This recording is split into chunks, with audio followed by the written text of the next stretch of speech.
Members, we do have a quorum. Our first bill today is Senate File 595, Senator Rosen, interactive video for targeted case management. Welcome, Senator Rosen.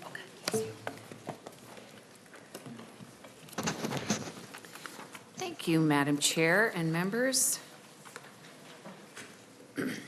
Senate File 595 is not a new bill. This actually has been worked on for several years with DHS. We got it all the way through committee, through to the conference committee, and then somewhere last year it disappeared in the middle of the night. So nobody knows what happens. Senator Lori. But anyway, and it's a great bill, and so I really appreciate this hearing, Madam Chair. It allows interactive video for targeted case management. This came from Blue Earth County and is strongly supported by 3 of the county organizations: MICA, the Minnesota Inter-County Association; MACSA, the Minnesota Association of County Social Services Administrators; and AMC. Like I said, this initiative is not new. It was introduced last year. It's been worked on with DHS, and it's got a green light. And if you can see, if you notice, Madam Chair, the fiscal note is $51,000 or so in fiscal year 2019. So this bill would allow the use of interactive video services, ITV, for certain case management services provided by the counties. So with the technology constantly emerging, the proposal is similar to what we passed for telemedicine a few years back. This would allow counties to be reimbursed for direct case management activities when using ITV, similar to what we are already doing for face-to-face services and telephone contacts. The counties are in a position where, due to a lack of resources, many human services clients are being served outside of the county of financial responsibility. The Minnesota statutes and rules require case managers to meet with clients in person on a regular basis. For example, Blue Earth County could have clients residing in St. Louis County where their managers, case managers, are required to travel up there to meet with their clients for a few minutes. The use of technology would enhance service delivery and quality of contacts, while at the same time significantly reducing costs for counties to provide the service.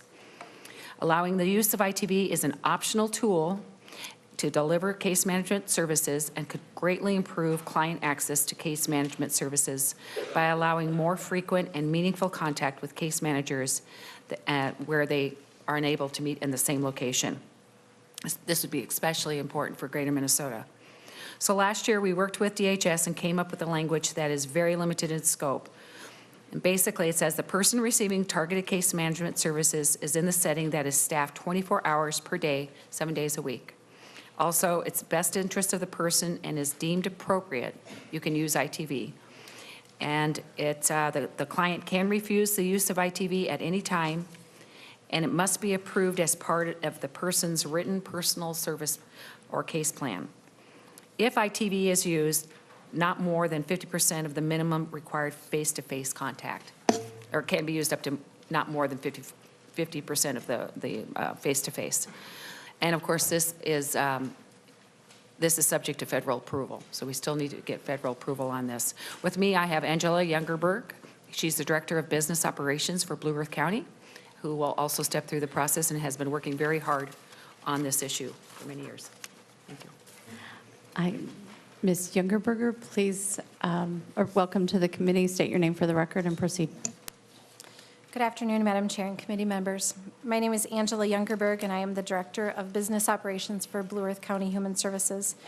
I'm here today testifying on behalf of 3 associations, MICA, MACSA, and AMC. Thank you for the opportunity to hear this bill. Years ago, I started my career as a case manager, providing adult mental health targeted case management services. What I didn't expect, and really what they don't teach you in school, is about the amount of road time that you will have and how skilled of a navigator you will become of Minnesota's roads. And I would travel all over the state to see people in facilities that were staffed 24 hours a day in group homes. When that person was stable, oftentimes the required meeting lasted 20 to 30 minutes. and then I would get in my vehicle and drive on to the next meeting. Now, as a director in Human Services, I have the opportunity to see this practice of case management from many new angles. I can look at it from quality assurance, from fiscal best practices, looking at a practice of what is to what could be, which is always the most exciting for me. And I get to hear across disciplines from people receiving the services that we deliver. I have good news and I have some troubling news. The good news is case management and what we do from a county system perspective is well in hand. We do good quality work, we provide and we support Minnesota's most vulnerable populations. The troubling news is that there have been many advancements in technology, and the way that we deliver the service has not changed very much over the years. We are not using the technology to the level that we could be. We are not using it to create relationships. And in a world of Skype and FaceTime and all of these other things, which is not the platform that we would use for this, we would use an encrypted method. But I believe that society promotes the fact that we can have relationships through technology. And I believe we can do social work and case management best practices through the use of technology as well. Today, we're asking for your support for this bill because it adds to a person's choice about how they want to receive services. It does not limit their ability to receive services or their choice. They can still see their case manager by face-to-face contact, by phone, and they would have a choice of the interactive video as options. It only focuses on adults in facilities or homes with 24-hour care and only certain forms of case management services. Now, you might ask, why would we be so narrow in terms of how we would do this? And I think it's important to start where we had common ground with the department, and it was on these specific targeted areas of case management and not all the business types of case management that we handle. And also not to all different populations. I think we need a period of time where we can learn something about how we deliver this service, and then we can continue to improve on it in the years to come. So this is narrowly written. It's a place to start, and the Department of Human Services has endorsed this language. Counties see this as a very cost-effective and time-efficient option with no decrease in quality. We actually think it will improve the service delivery because we can actually see our people face-to-face more frequently than we can now. The participant choice is essential, and a person can opt out of using video at any time. In Blue Earth County, we use this technology in areas where it's already approved, such as psychiatry services. We have a great track record. Between 200 and 300 visits occur through this technology monthly in our clinic. It has produced lower no-show rates, so greater compliance with the service. And our patients have said that there is no concern in terms of developing an appropriate relationship through this. I've also been told by facilities across the state that group homes would love to have this technology because it improves some of their services, what they're able to offer, and that they may be more willing and interested in taking higher difficulty of care individuals into their facilities because they have greater connections with the case manager. As you know, there is a fiscal note, a small fiscal note on this bill. The rest of the cost would be shouldered by the counties at their choice of participation. And so in our analysis, it costs about $250 to bring up 1 unit of this technology, and that's ironically the equivalent of what I pay a case manager to drive to St. Louis County for 1 visit. So the return on investment is significant, and it would be quick. Small and rural counties are dependent on this change as their experts are gone for significant time due to travel. Human Services, in closing, as a discipline, needs a technology platform for which to grow. The state of Minnesota has the ability to do so with this policy change, and local counties can reinvest their resources to make it happen. And other states are already using video technology beyond where we are in Minnesota. As a former case manager, I appreciate the core of case management services, which is helping Minnesota's most vulnerable. As a director, I see how this has shifted and changed, which has become more clinically focused, more paperwork and more red tape, and less on the innovation part. There have been advancements across the state and advancements underway of improving the technology for which we put our information into, so our record-keeping systems, but no advancements on how we deliver this service. And so we could fully integrate technology in how we do the work. So I urge you to allow Minnesota to remain a policy leader in the social service delivery systems, and to take this baby step, which is years overdue. I ask for your support for this bill. Senator Rosen, thank you for your leadership in improving access to mental health care. I sincerely thank all of you for your time, and I'll stand for questions. Thank you for your testimony. Anything further, Senator Rosen? Yes, Madam Chair, and I just want to, I want to thank the department for working on this. I think this has been very, they've came to the table and they worked this through, and I would like to personally thank Blue Earth County and Angie and Phil too. They did a great job, but also we have an effective date that I need to make an oral amendment to, and if I could defer to Ms. White on that. Thank you. Ms. White? Madam Chair and members, page 7 after line 19, add effective date. This bill is effective 3 months after federal approval, period. Madam Chair, I'd like to move that oral amendment. All those in favor say aye. Opposed? Your bill is amended, Senator Rosen. Thank you, Madam Chair. I think it's very self-explanatory. We are looking for any efficiencies in our healthcare system going forward, and this, to me, is a good start. We have many counties that are looking to Blue Earth County for some guidance on this and some direction, and I think you're going to see great use in this. It clearly states in the fiscal note it's not used for mental health case management for children, does not affect requirements for program assessments or screenings. I mean, it's tightly managed, but I think it's going to be a wonderful tool. Okay, thank you. Members of the committee, any questions? Senator Jensen. Thank you, Madam Chair. Thank you, Senator Rosen, and thank you, Ms. Youngerberg. I would applaud and commend you in regards to the efficiencies and the satisfaction of great needs. There's no question that those problems exist. I would caution you, Ms. Youngerberg, regarding your phrase, we can engage in care that's consistent with best practices. I think in the kind of work we're doing, I do think face-to-face connection is actually best practices. I worry that best practices as a phrase is thrown out left, right, and everywhere. We all do it. They did it this morning in the Transportation Committee, and it clearly wasn't best practices then either. And then also you indicated that no decrease in quality. Again, I think that the best quality, especially if you're looking at any kind of crisis intervention, is indeed face-to-face. So there's challenges with this, but the only way to learn and to grow is to start. And this is a solid first step. So it certainly has my support. You will have less no-shows, but if patients say there's no concern on their part regarding quality, that may not be really the highest level of assessment of what exactly we're accomplishing. Because crisis intervention at the end of the day is a lot different than case management. And for case management, this might work very well, but one of the challenges may be to not allow the blurring of the case management sliding over into crisis intervention. But certainly the availability of psychiatry and suicidal intervention services and things like that are so scant that I'm excited that Senator Rosen has brought this forward. Thank you, and thank you, Madam Chair. Thank you. Any other? And, seeing no further questions, Senator Rosen, we will lay Senate File 595 over for possible inclusion in the Omnibus Human Services Thank you budget very bill. much, Madam Chair, and thank you, members. Appreciate it. Thank you. Senator Kiffmeyer.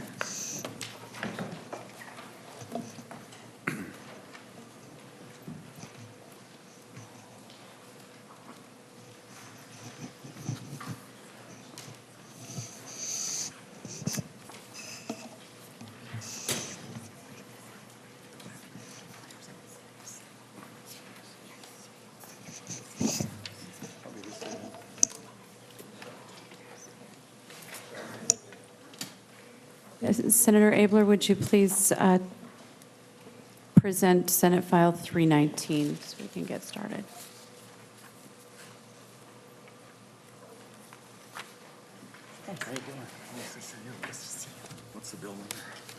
And welcome, Senator Abler, move Senate File 319. And I think there's an amendment. Is there, Madam Chair? Pardon? Is there an amendment? I do have an amendment, the A2 amendment. Members, it is in your packet. And Never mind. There you go.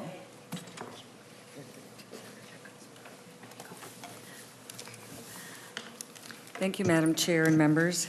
Welcome, Senator Kiffmeyer. We have moved your bill. It is now before us, and we are addressing the A2 amendment. Thank you.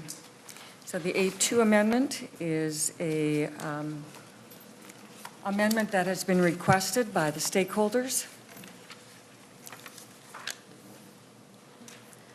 Thank you.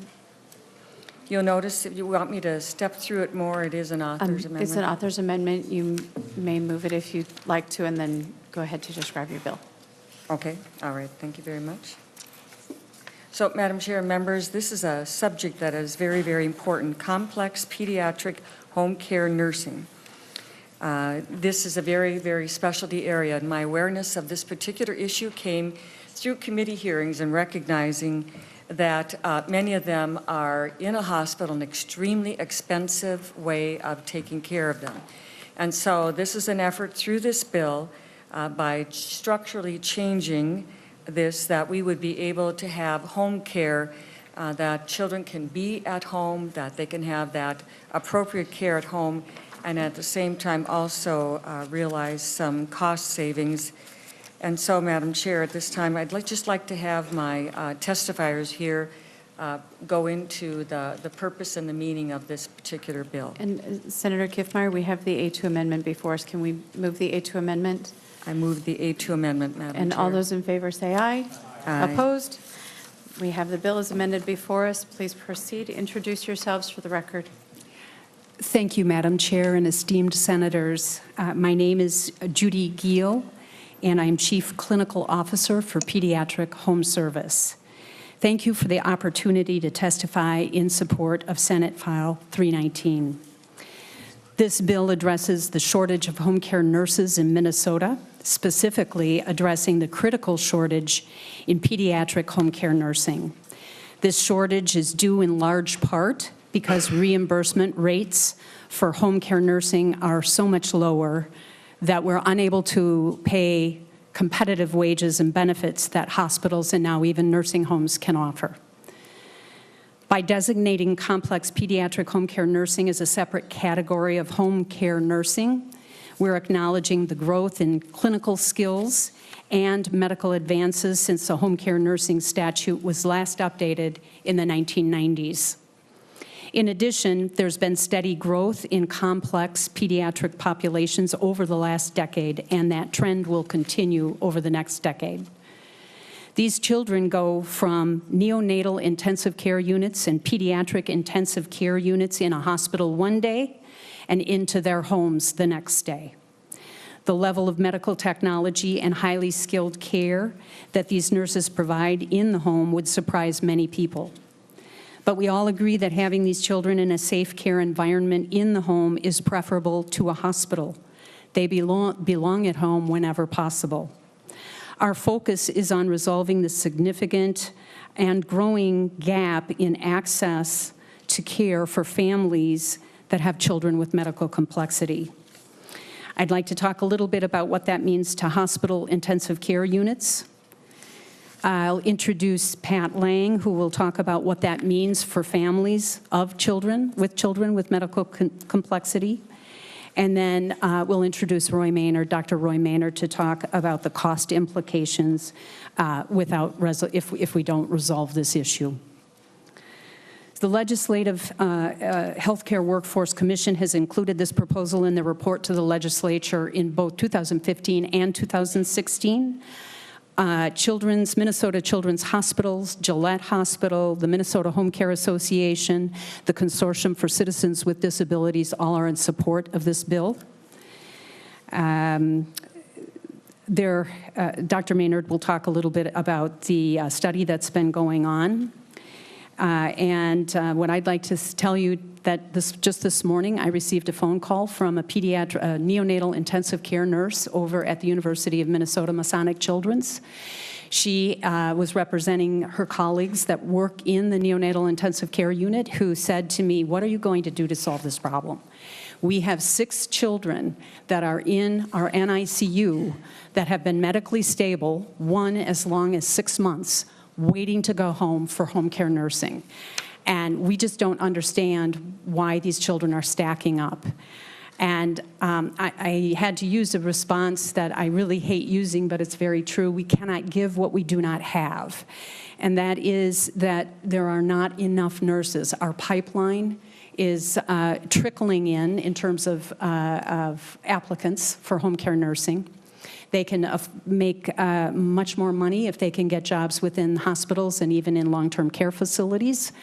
And what results is there's not enough nursing to take new cases home. These cases, the most dangerous time of going home is right after discharge from the hospital. So we are really asking for your support. And with that in mind, what I'd like to do is introduce Pat Lang, who is the parent of a highly complex child. Hi, welcome to the committee. Please state your name. Hi, for the Madam record. Chair. Thank you very much. Esteemed colleagues, thank you. The pictures that are circulating or that are in your packet are of my daughter, who is now 20. Her name is Madigan. In 2001, she was diagnosed with a rare genetic progressive disease for which there currently is no cure. Maddie used to be able to walk, talk, feed herself, and sing like an angel, but now after 2 bone marrow transplants and progression of the disease, Maddie's breathing is supported by a ventilator. She receives 100% of her nutrition from a feeding tube. She utilizes a wheelchair for legs.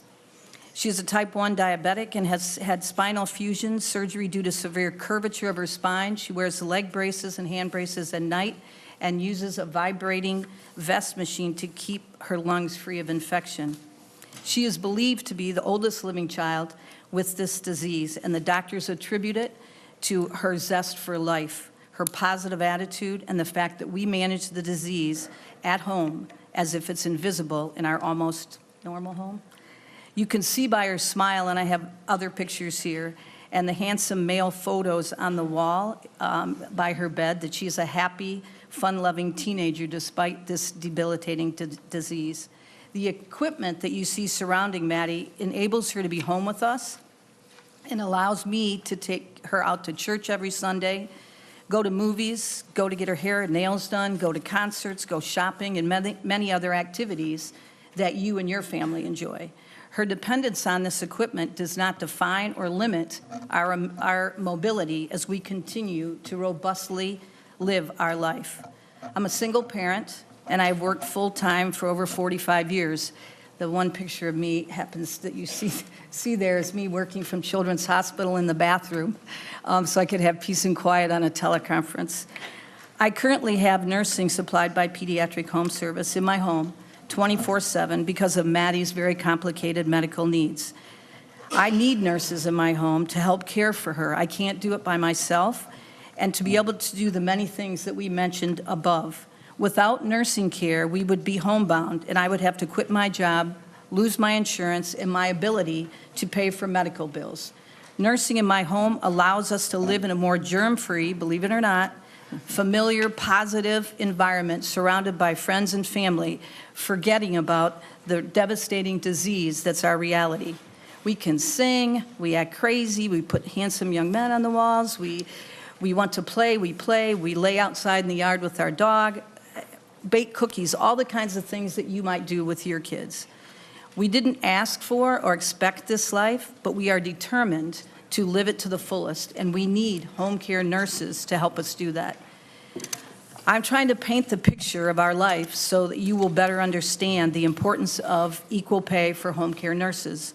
Believe me when I tell you that a nurse in my home has to be more knowledgeable about more things and has to work harder than our favorite intensive care nurses. They are the respiratory therapist, the in-home pharmacy person that draws up meds, delivers meds, makes the formula. They're the occupational therapist. They have to be on top of their game for their entire 12-hour shifts because help is farther away than just down the hall. There's no buzzer to call for help. Home care nurses have to learn to deal with family dynamics and perhaps a living environment very different from their own. They went to nursing school just like their counterparts and are equally as qualified. My current nursing agency, PHS agency, requires 40 hours of additional specialized training before they enter my home, and then 5 shifts in my home with a preceptor at their side guiding them. We have an electronic medical record, which is easily shared, real time with our doctors and healthcare professionals. We have monthly visits by a respiratory therapist and a case manager. There is also an on-call team that is ready to answer questions 24/7. All of this for less than a hospital stay. I have 2 doctors from Children's Hospital that come and visit and do visitation at my home as well, so that we don't have to drag everything out. I live in both worlds, so I know firsthand that home care is not only a better solution, it is a huge financial savings as well. The benefits of a home environment versus a hospital environment can be seen and heard best in person, when you see her laugh uncontrollably and smile like all is right with her world when she is in my home. In our home, she gets one-on-one care, always. I have lived this crazy, busy life for almost 20 years, and I have never and would never put her in harm's way. If I didn't truly believe that home care nurses were equally qualified to care for my daughter and deserved to be paid the same as nurses in a hospital, I wouldn't be fighting this. Don't misunderstand me. We have excellent care in hospitals as well, and we need to be there when we go. When we need to be, we go. But we try to get out of there and are pushing our doctors to get us out as quickly as possible. A couple of our doctors have made house calls and have come back to the Children's Hospital and said, we're now labeling that home the Chaska PICU. It's filled with love, bright colors, music 24/7, and her infamous laughter that cheers everyone that enters. Unfortunately, that is not enough to keep great nurses coming back when they see the pay differential. I have lost nurses to hospital after they have bonded with my daughter and my family because they have to earn a living too. I can't blame them, but it breaks my heart when we lose consistency of care and our life is in a state of chaos as I try to take care of her and work to pay the bills. A nurse is a nurse, no matter where they choose to practice, and should be paid accordingly.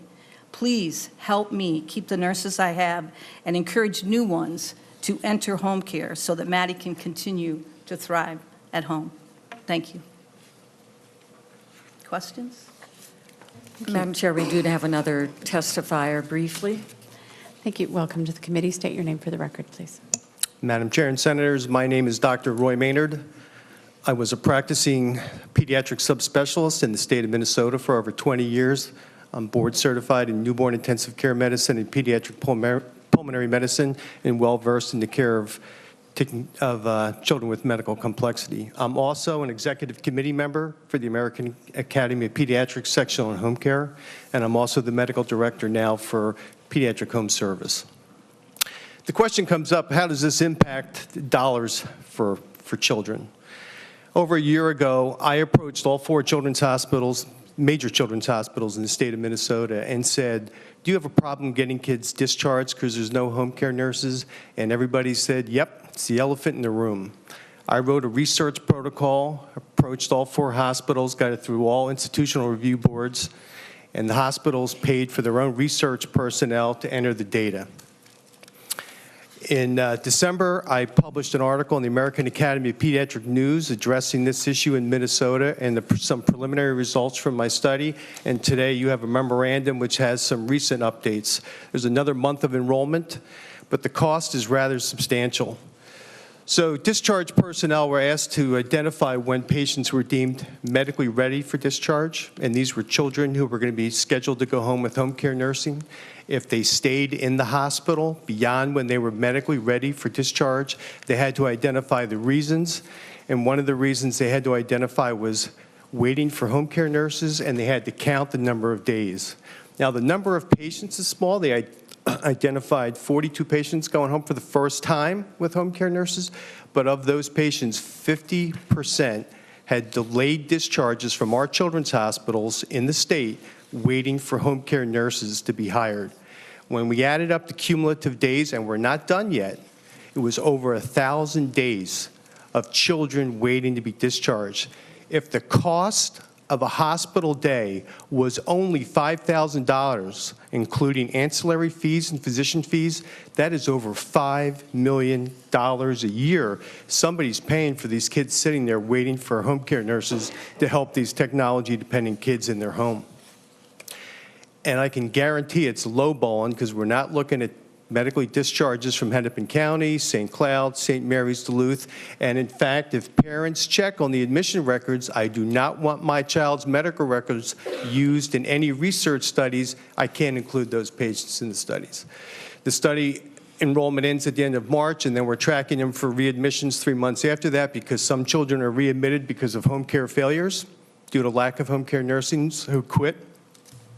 And I'll have the study done probably in about 6 months, and we'll be writing it up for publication. But I think it's important to note this is a very expensive problem for the state of Minnesota. Thank you. And Senator Kiffmeyer, any other testifiers?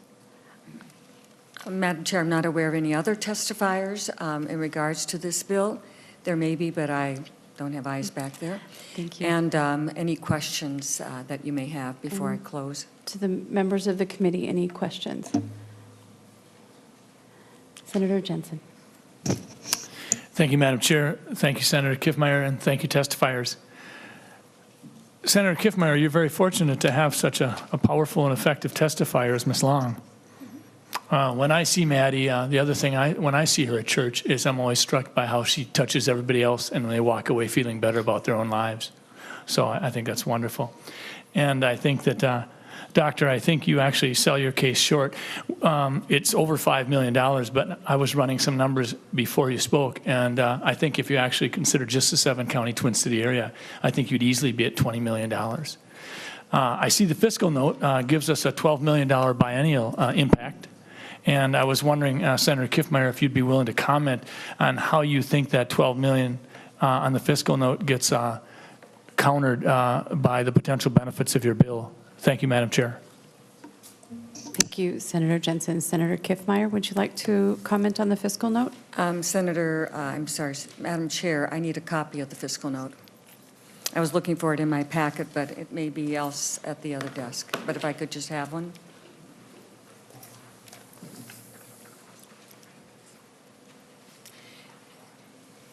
And Senator Kiffmeyer, I'll just comment briefly as you have a chance to look over the fiscal note.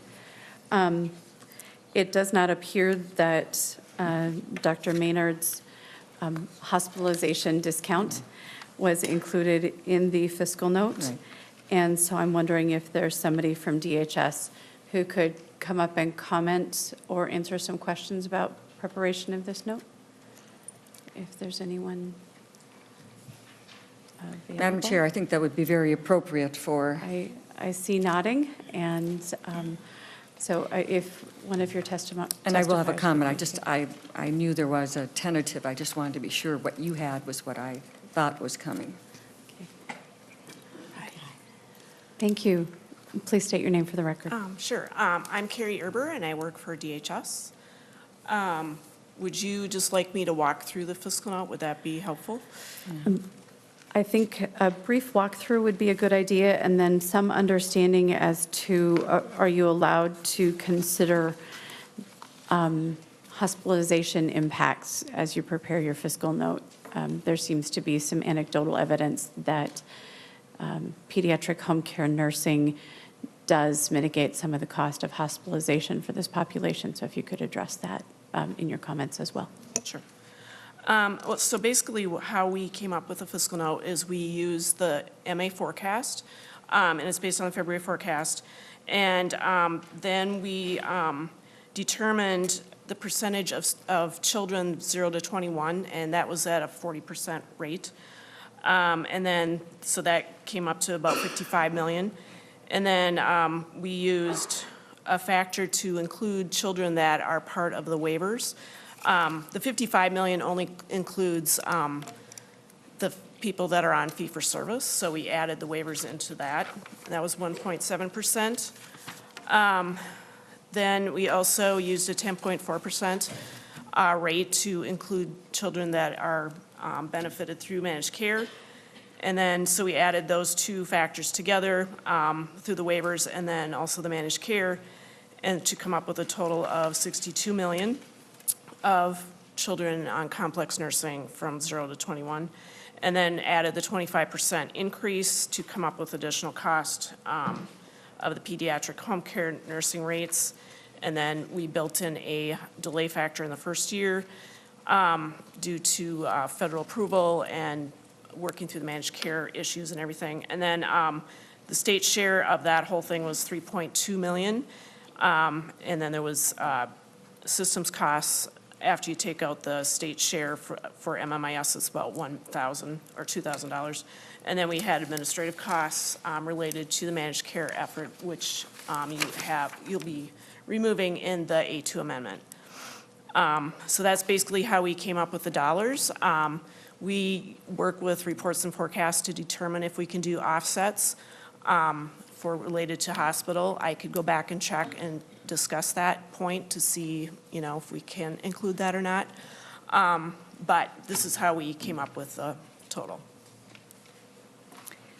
So, Madam Chair, Senator Kiffmeyer.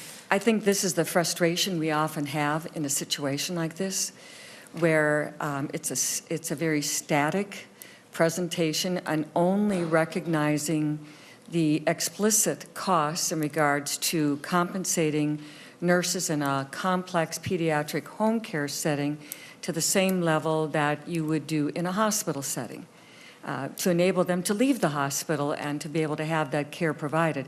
But again, it's only a one-sided thing.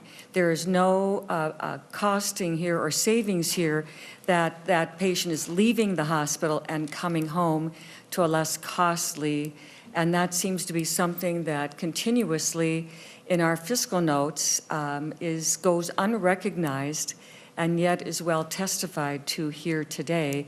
And there is some historical data, even from these very patients. So all I can say is that this is how it was computed. This is what it is for us at this time. Thank you, Senator Kiffmeyer. Senator Laurie. Thank you, Madam Chair. And just, having looked at the fiscal note for the first time myself and working through it, I think that the assumption that is missing from from Senator Kiffmeyer's perspective is that more of this would occur. I think that the fiscal note was drafted as if it doesn't change practice anywhere across the field. And so maybe that's where you ought to try to dig in, because if you, I think what I heard from the testimony was that if we are able to make this investment in increased rates, we will see more of this, and then we will get more kids out of hospital in more expensive settings. And that's not reflected in the fiscal note. What the fiscal note takes is existing, complex nursing for children and says we give that existing book of business that we currently do a rate increase, and that's the extent of the analysis. So I think maybe that's the place to focus your efforts in proving up that there would actually be more of this occurring. Whether then we book savings that offsets, I think these additional costs would be incurred for existing complex nursing. You'd have to have enough more of it to save and offset a bigger spend, but I think that's the piece that is at the heart of. Thank you, Senator Laurie. And what I was actually looking for was a small subtraction for, were we going to move 10 more kids out of the hospital if we did this? And it doesn't appear that that was brought into consideration. And so I would concur with Senator Laurie that we might have an opportunity to work.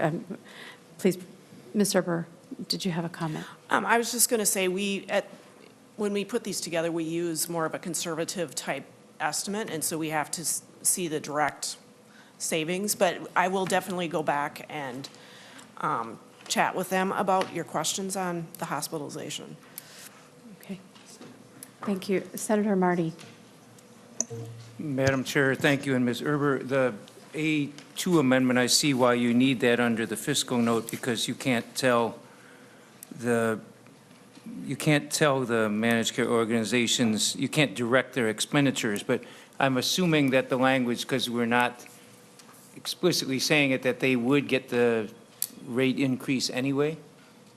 Yes, they would get the rate increase. So Madam Chair, they get the rate increase, but we can't force them to do anything with it. They could do it as they wish. Madam Chair, yes, that is correct. Thank you. Madam Chair? Senator Kiffmeyer. I will call attention, though, to sub B, though, that does have some language that I believe is in the bill in regards to payments.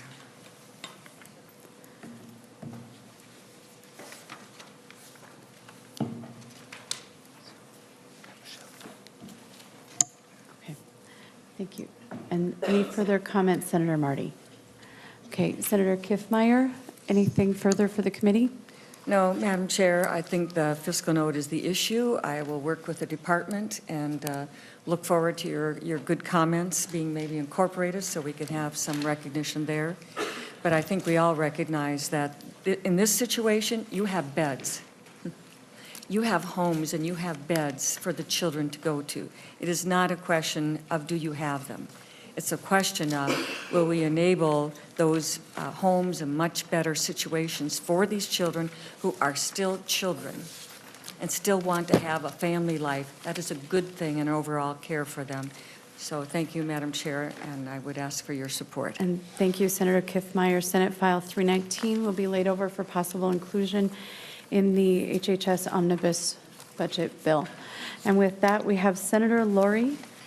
Senate File 781, we are only addressing Article 4, which is the Minnesota Care buy-in option provisions.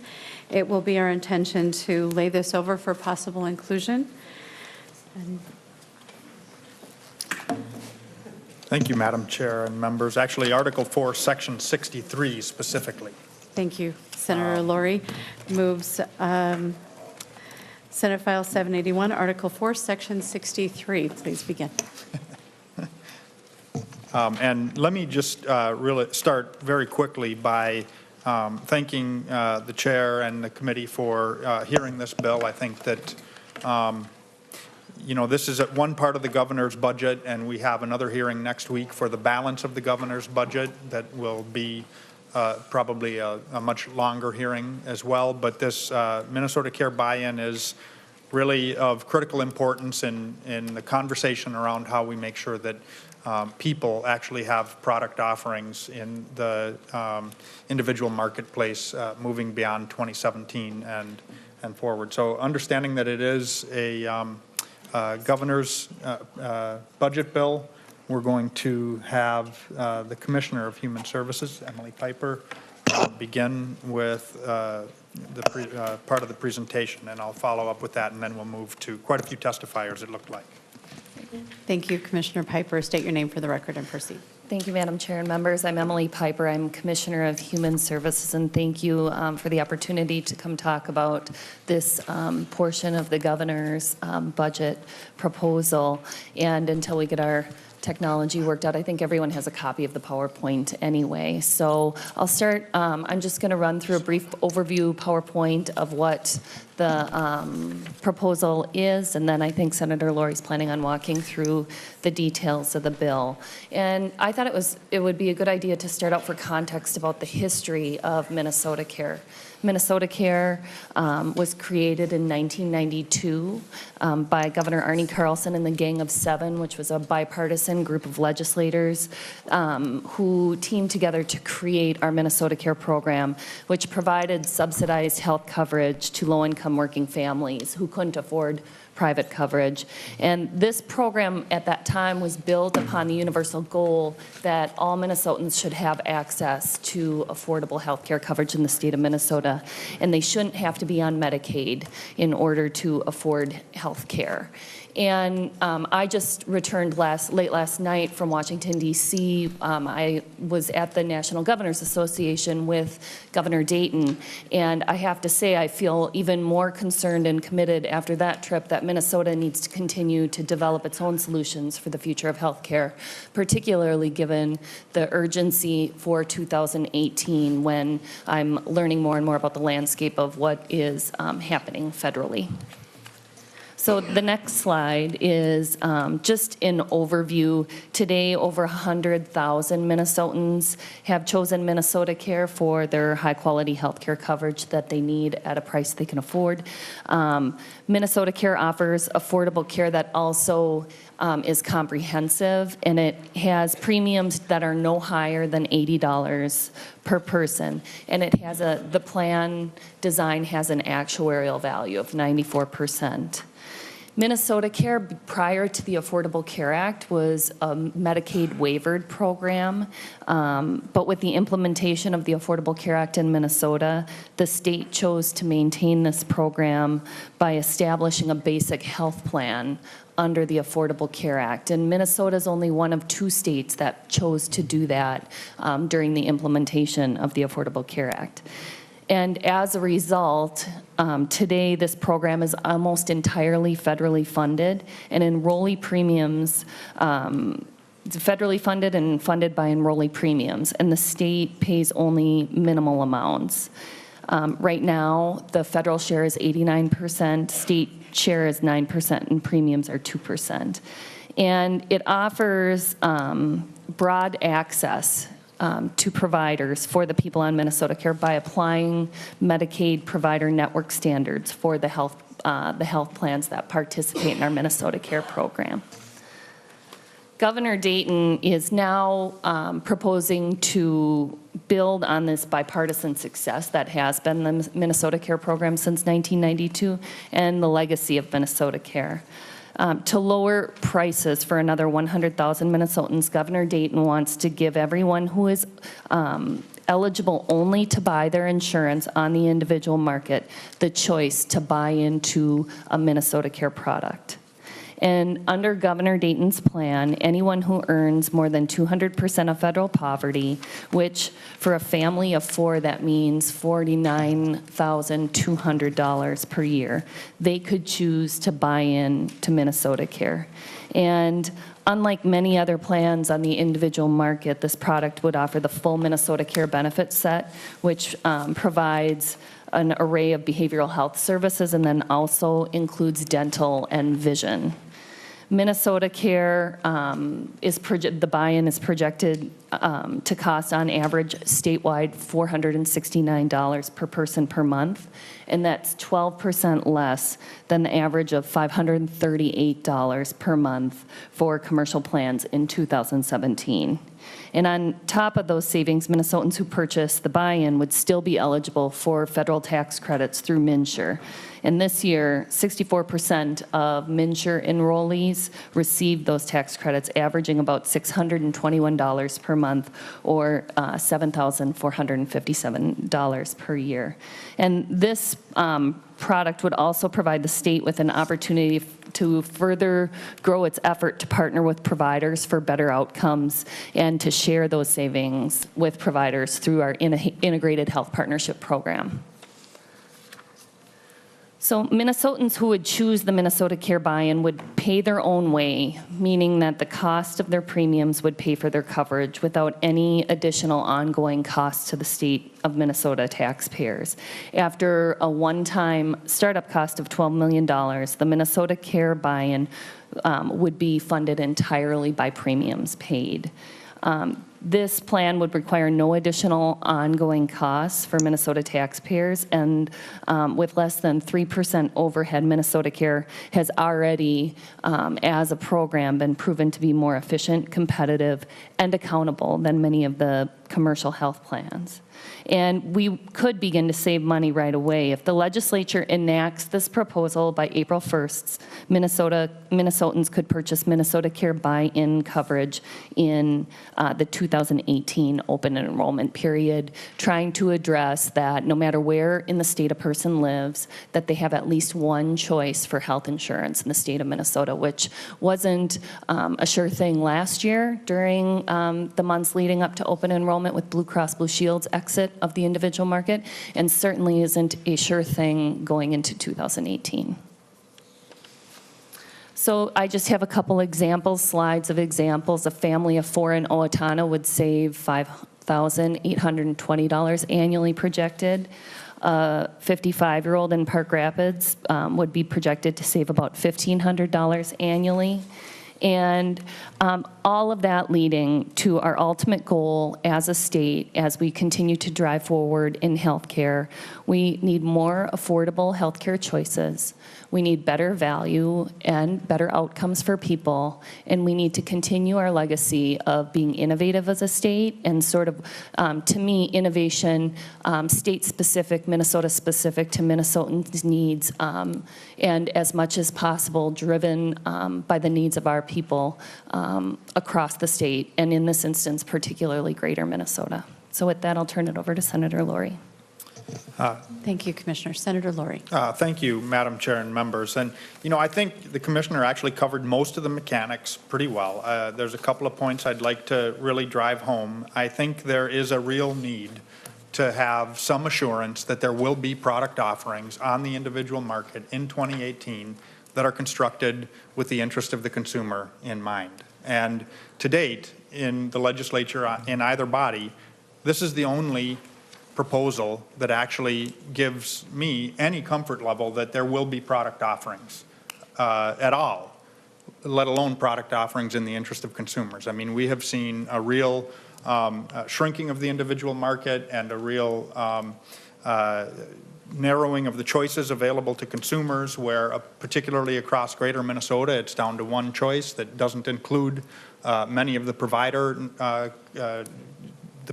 that individuals would like to choose.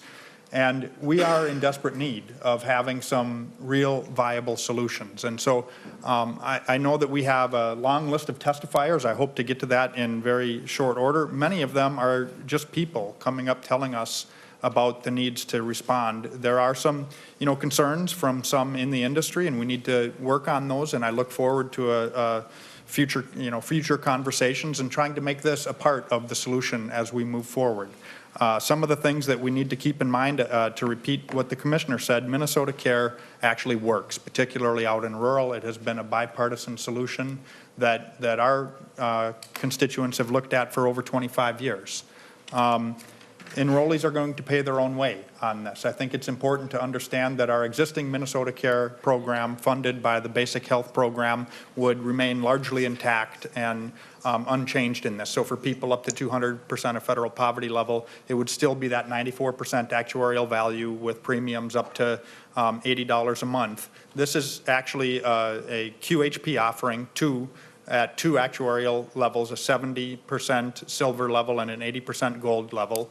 No bronze offerings, but those will be out there on the market for individuals to select for the 2018 open enrollment period. And without this, quite frankly, I just don't see any assurance that there will be any product offerings at all, particularly in rural. And that's what really concerns me. I think that people are going to need access to quality, affordable health care. That again goes back to the origins of Minnesota Care and what we were working on, and we need to keep that in mind. And with that, I'll open it up and move, at the chair's discretion, either to questions now, or I know there's a long list of testifiers. Happy to take questions later, and many of the details can come out in members' questions as well. Thank you, Senator Laurie. Members of the committee, it would be my preference if we waited for our questions until we have a lengthy list of public testifiers. And I know the Commissioner has other responsibilities this evening, and so I want to be respectful and get through public testimony. And, all right, Senator Hayden.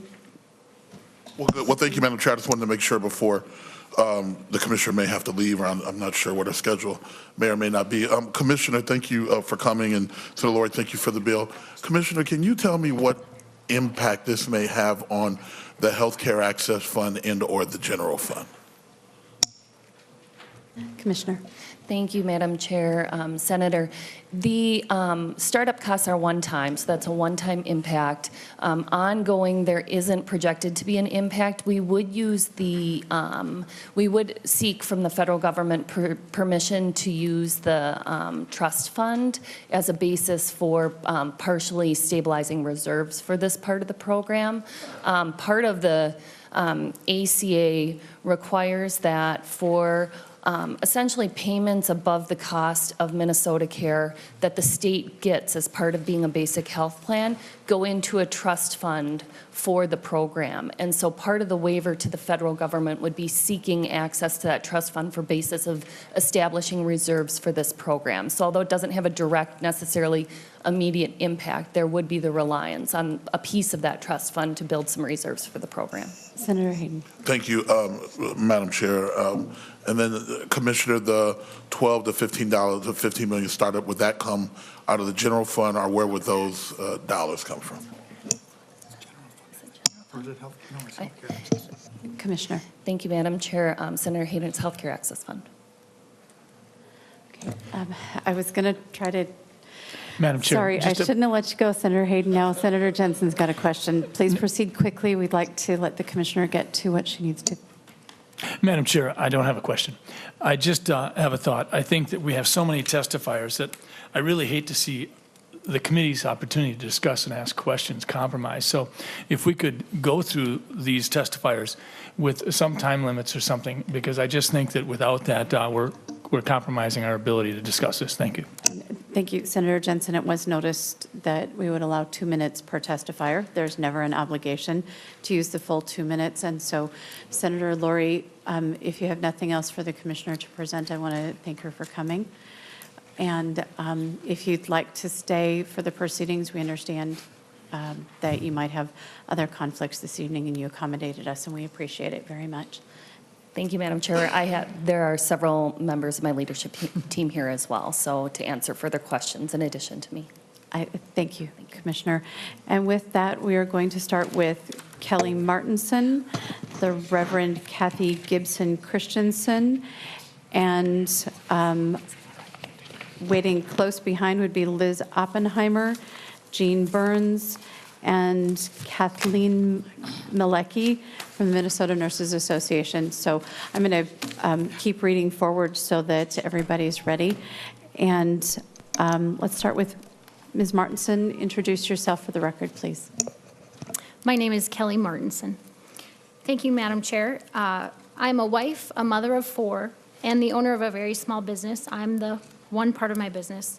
I'm here today to share my family's personal story with healthcare in our country. When we moved back to Minnesota in 2006, we purchased the best possible health insurance we could. Our premiums at that time were roughly $350 a month with a $5,000 deductible. In the last 10 years, our insurance costs have more than quadrupled. Our current premium is nearly $1,900 a month, and our deductible has risen 150% to $7,600 a year. The premiums and deductibles were rising steadily before the Affordable Care Act. We saw it firsthand. The issue is not with the ACA, in my opinion, but with health insurance companies. The health insurance system as it stands has caught us and many families in a catch-22. We make enough money that we do not qualify for any subsidies on MNsure, but we have to purchase individual insurance because employers are no longer offering benefits. My husband is a college professor. He is in demand. He has 2 offers to teach this fall, but universities will not offer more than a semester-long contract, deliberately avoiding paying benefits. Our oldest son, Espen, is almost 17. When he was 9, he was diagnosed with a brain tumor. It decimated his pituitary gland, which does a lot of important things. Luckily, we can replace everything it does with medications. He takes 5 different pills 4 times a day, has a shot every day, and 2 more shots once a month. Because of his medications, we reach our deductible in the first few months of every year. The copay for his growth hormone, which you need as an adult too, is $2,700 per month. Our total health insurance costs equal $30,000 a year. That's typically about 1/3 of our family's income. What is worse, if the ACA is repealed, it is likely that Espen's growth hormone, which retails for $70,000 per year, will no longer be covered at all by our health insurance company, which will potentially bankrupt us. So we are a family that makes on average $100,000 to $120,000 in a year and still lives paycheck to paycheck. We are in the cycle of simply trying to stay afloat. Without being able to buy into Minnesota Care, we cannot continue to live in Minnesota, the state where we grew up and have chosen to raise our children. Without a solution like the Minnesota Care Buy-in, we will be forced to move to a state or country that offers universal health care. I'm begging lawmakers to pass the Minnesota Care Buy-in this session. All Minnesotans deserve affordable health care. Thank you. Okay, thank you. And Ms. Reverend Christensen. Thank you, Madam Chair. Thank you, Senators, for allowing me to speak. My name is Reverend Catherine Gibson Christensen. I'm an 11-year cancer survivor, and that is my story on how I have had to deal with health insurance in the past 11 years. I was diagnosed with breast cancer in January 2006, and I was one of the very fortunate ones. My cancer was found early and was very treatable, and I have been cancer-free since the treatments. I was monitored for 5 years. I am now under normal preventative care of annual physicals and able to even donate blood and live a normal life. But early in 2013, my husband's job was eliminated. And since we carry health care insurance through his job, that meant we found ourselves navigating COBRA and finding that our premiums nearly doubled. At that time, we tried to obtain family insurance independently. And if you recall, the Affordable Health Care Act was passed, but it would not go into effect until January 2014. So there was this gap. And we applied to a number of insurance companies, at least 2 that I can remember off the top of my head. My husband was accepted. Yay. I was not because of pre-existing conditions, and found out that through greater discussion with the agents that this, quote, pre-existing condition of my cancer was I needed to be free of cancer for 15 years. I haven't made it yet. I am too mad not to make it, but I haven't made it yet. Our insurance costs when the ACA began were reduced by half, which helped our budget considerably. And a year later, my husband did find another job, which did offer health care. I'm not sure what is going to come of the national effort to repeal and replace the Affordable Care Act. I am probably not the most hopeful person on that in the world. But I know that should my husband be laid off again, 11 years cancer-free isn't enough. And so we would be back in the same boat without Minnesota buy-in. I believe that affordable access to health care helps create healthy communities, and in that pays for itself in the long run. And so I would really support a Minnesota Care buy-in for those reasons. I think from a humanitarian point of view and economical, it makes sense. Thank you for your time. Thank you. Ms. Oppenheimer and then Ms. Burns. And Ms. Malecki and Mr. Peterson will be next. So, Ms. Oppenheimer. Yes, could I have Jean Burns speak first? That's fine. Please proceed. Madam Chair, Senators, thank you for hearing us. In 1993, I was diagnosed with chronic myelogenous leukemia, a then fatal disease. Because of a class of drugs approved in 2000 that attack only the disease cells in my body, I am alive and well today. Sprycel put me in full remission in early 2013 for the first time since 1993. In fact, I just came from my annual checkup with my oncologist who said I'm still healthy, which is awesome. I'm in a state of dis-ease, however. The President and Congress have consistently signaled their intent to get rid of the Affordable Care Act, which has kept me alive since it was enacted. Because of the cost of Sprycel, which is $15,335.82 a month. I reached my lifetime limit sometime in 2013. The ACA got rid of lifetime limits as well as pre-existing conditions. I joined my spouse's individual Medica plan in January after Blue Cross, a plan I'd had since 1999, kicked off all their individual subscribers last year. I didn't know Sprycel wasn't in their formulary, and so I had a profoundly stressful week of not knowing whether they would cover it. That week of uncertainty was a glimpse into what life will be like without the ACA. I felt like I had no recourse because Medica is only accountable to their numbers, their profit. At this point, if the ACA goes away, I will have to bankrupt my family in order to be able to get Minnesota Care. I'm here today to beg you to extend Minnesota Care to all Minnesotans. If the federal government turns our health insurance industry over to the free market, I will be uninsurable, as will many tens of thousands of Minnesotans. Thousands of people with my disease, for sure. Minnesota Care will be a safety net to ease the fears and uncertainty of many people in Minnesota and cure my own dis-ease. Thank you. Thank you. Ms. Oppenheimer.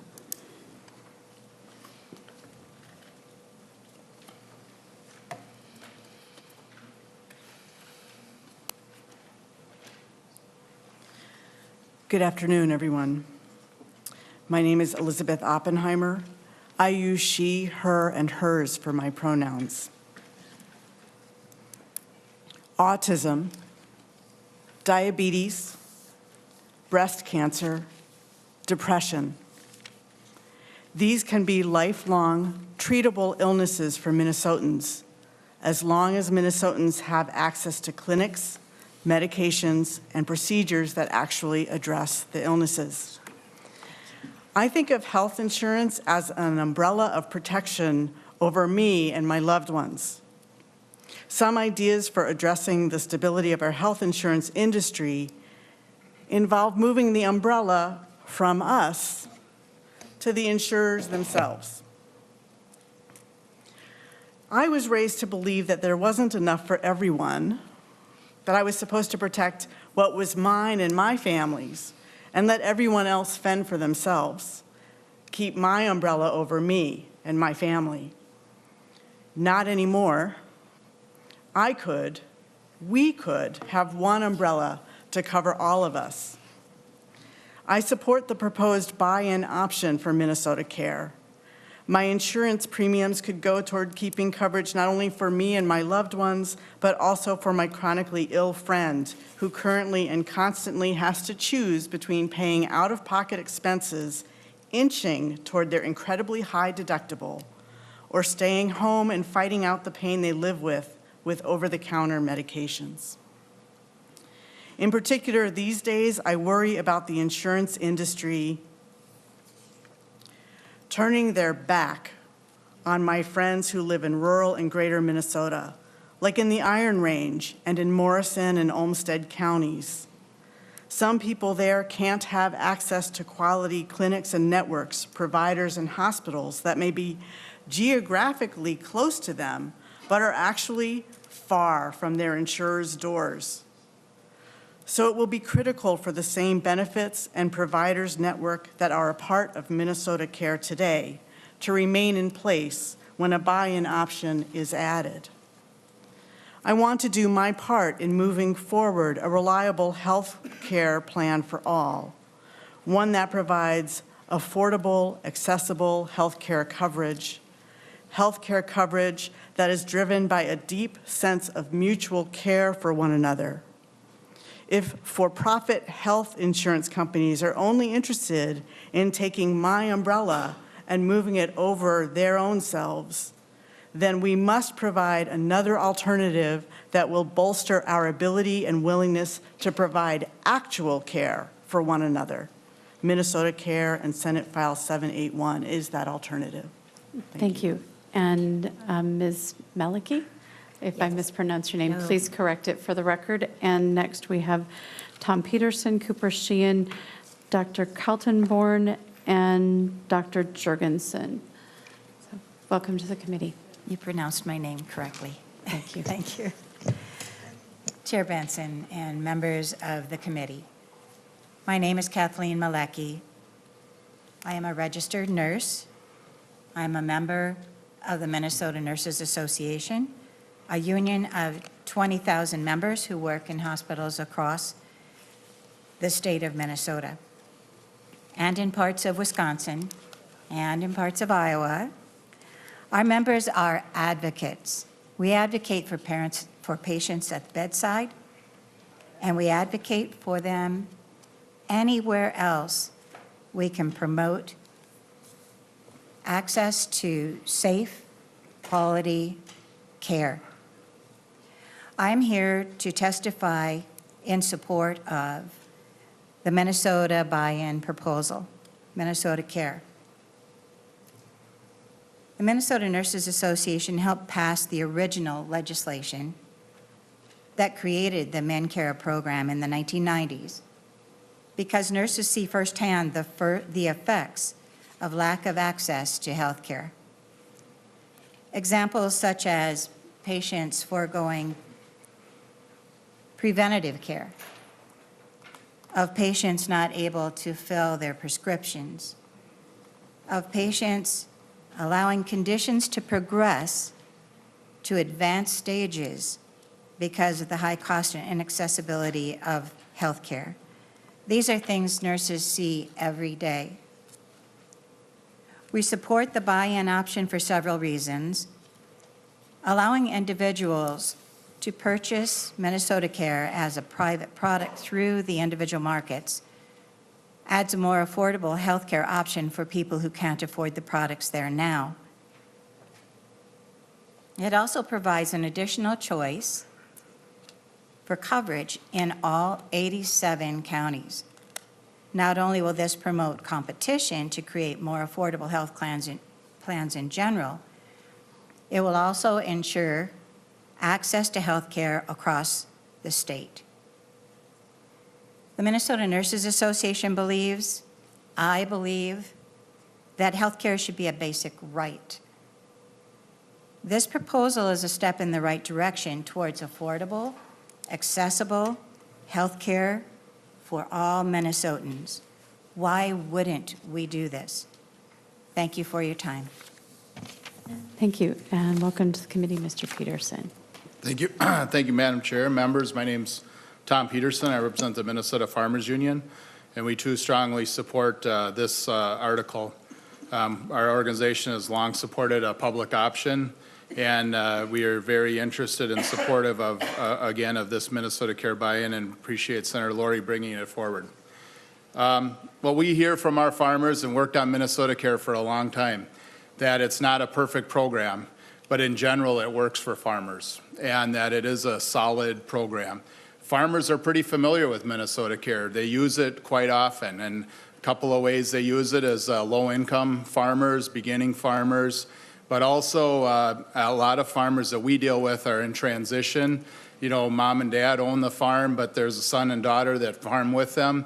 They maybe don't take the income, you know, that the parents take. They're slowly transitioning the farm. And so we do see a lot of farmers that have Minnesota Care and families, and it's been a good program. So, you know, we hear when we brought this forward, they're very excited about this being an option to consider. You know, as Senator Laurie said, I think that we're starting to see the concern for next year. Farmers are facing a lot of challenges right now just in general, and we deeply appreciate the credit that was passed and by the legislature this year, and that gave some assurance and is going to help farmers weather out the storm for this year. But then they're already looking forward to next year, and is there going to be a credit, or what are the prices, what's going to be the availability, and we figure that this bill or this amendment or article offers the affordability and accessibility. Thank you. Thank you, Mr. Peterson. So far, the only one under 2 minutes, so I must note. Thank you for doing that. Cooper Sheehan and Dr. Kaltenborn, please proceed to the table. Welcome to the committee. Please state your name for the record. My name's Cooper Sheehan. Madam Chair and members of the committee, thank you so much for the opportunity to speak with you today. My wife and I live in Minneapolis with our 2 children. We're both self-employed, and so our income fluctuates greatly with the work. We have qualified for Minnesota Care in the past, but now we need to purchase an individual insurance policy through MNsure. All our children are currently covered by medical assistance, which has been a godsend. I don't know what we'd be able to afford any coverage for our family if we didn't have that. But right now, the insurance my wife and I can afford for the 2 of us comes with a $6,800 deductible for each of us. And in a bad year, we would pay over $17,000. That's far over a quarter of our total yearly salary, which fluctuates. And that doesn't even cover our dental. Not having access to preventative dental care resulted in me having 2 teeth pulled, which was a painful experience, not just physically, but also emotionally. These teeth could have been saved, but for the cost associated with it. I'm here in support of the governor's proposal to allow those of us buying individual insurance the choice to buy into Minnesota Care, which would offer much better coverage, and most likely at a lower cost to us as individuals. The cost of health insurance for those of us buying individual insurance is already far too high, and it's rising far too fast. This is a common sense solution. All of us need to be able to afford to get the health care we need when we need it, no matter how much money we make or who we work for. Thank you very much. Thank you, Mr. Sheehan. And Dr. Kaltenborn? Thank you, Madam Chairman. I ask that my colleague, Dr. Jorgensen, have the opportunity to speak first. We have sort of a shared presentation from a organization that we're both a part of, so as soon as she gets a chance to slide in here. Thank you. Hi. Welcome to the committee. Please state your name for the record. Thank you, Madam Chair and committee members. Good afternoon. My name is Melinda Jorgensen, and I am a primary care physician in the Midway neighborhood of St. Paul. My colleague is Zach Kaltenborn, and he is a hospitalist and assistant professor at the University of Minnesota. We are members of Minnesota Doctors for Health Equity, a statewide grassroots physician organization. Our group's mission is to work toward health equality for all Minnesotans. As Minnesota physicians, we have seen firsthand the powerful impact Minnesota's innovative public health insurance programs have on our patients' health and well-being. Programs like medical assistance and Minnesota Care provide a lifeline for our patients who have nowhere else to turn for help. Because of these programs, our patients are healthy enough to take care of their families and hold steady jobs. Unfortunately, many of our patients have been struggling to afford private health insurance premiums through the state's health insurance exchange, MNsure. We believe that lower-cost, high-quality options exist. That's why we are here today to support the option to buy into Minnesota Care as outlined in Governor Dayton's budget. Thank you, Madam Chair and committee members. My name is Zach Kaltenborn, and as you know, Minnesota Care is a homegrown insurance plan, traditionally for low-income Minnesotans. The 2016 final report from the Healthcare Financing Task Force recommended expanding income eligibility for Minnesota Care because of out-of-pocket costs would be much lower than in private insurance plans available on MNsure. An option to purchase Minnesota Care on MNsure would soften the cost-sharing cliff currently facing individuals above 200% of the federal poverty level, or roughly $49,000, as was previously mentioned. Among lower-income families, reduced cost sharing is associated with increased use of important health services such as immunizations, cancer screening, and blood pressure control. Therefore, we believe Minnesota Care should be one of the options available to all Minnesotans who purchase their insurance on MNsure.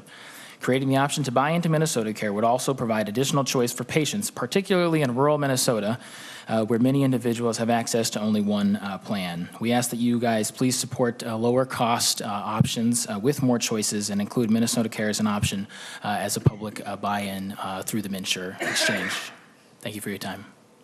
Thank you for your testimony.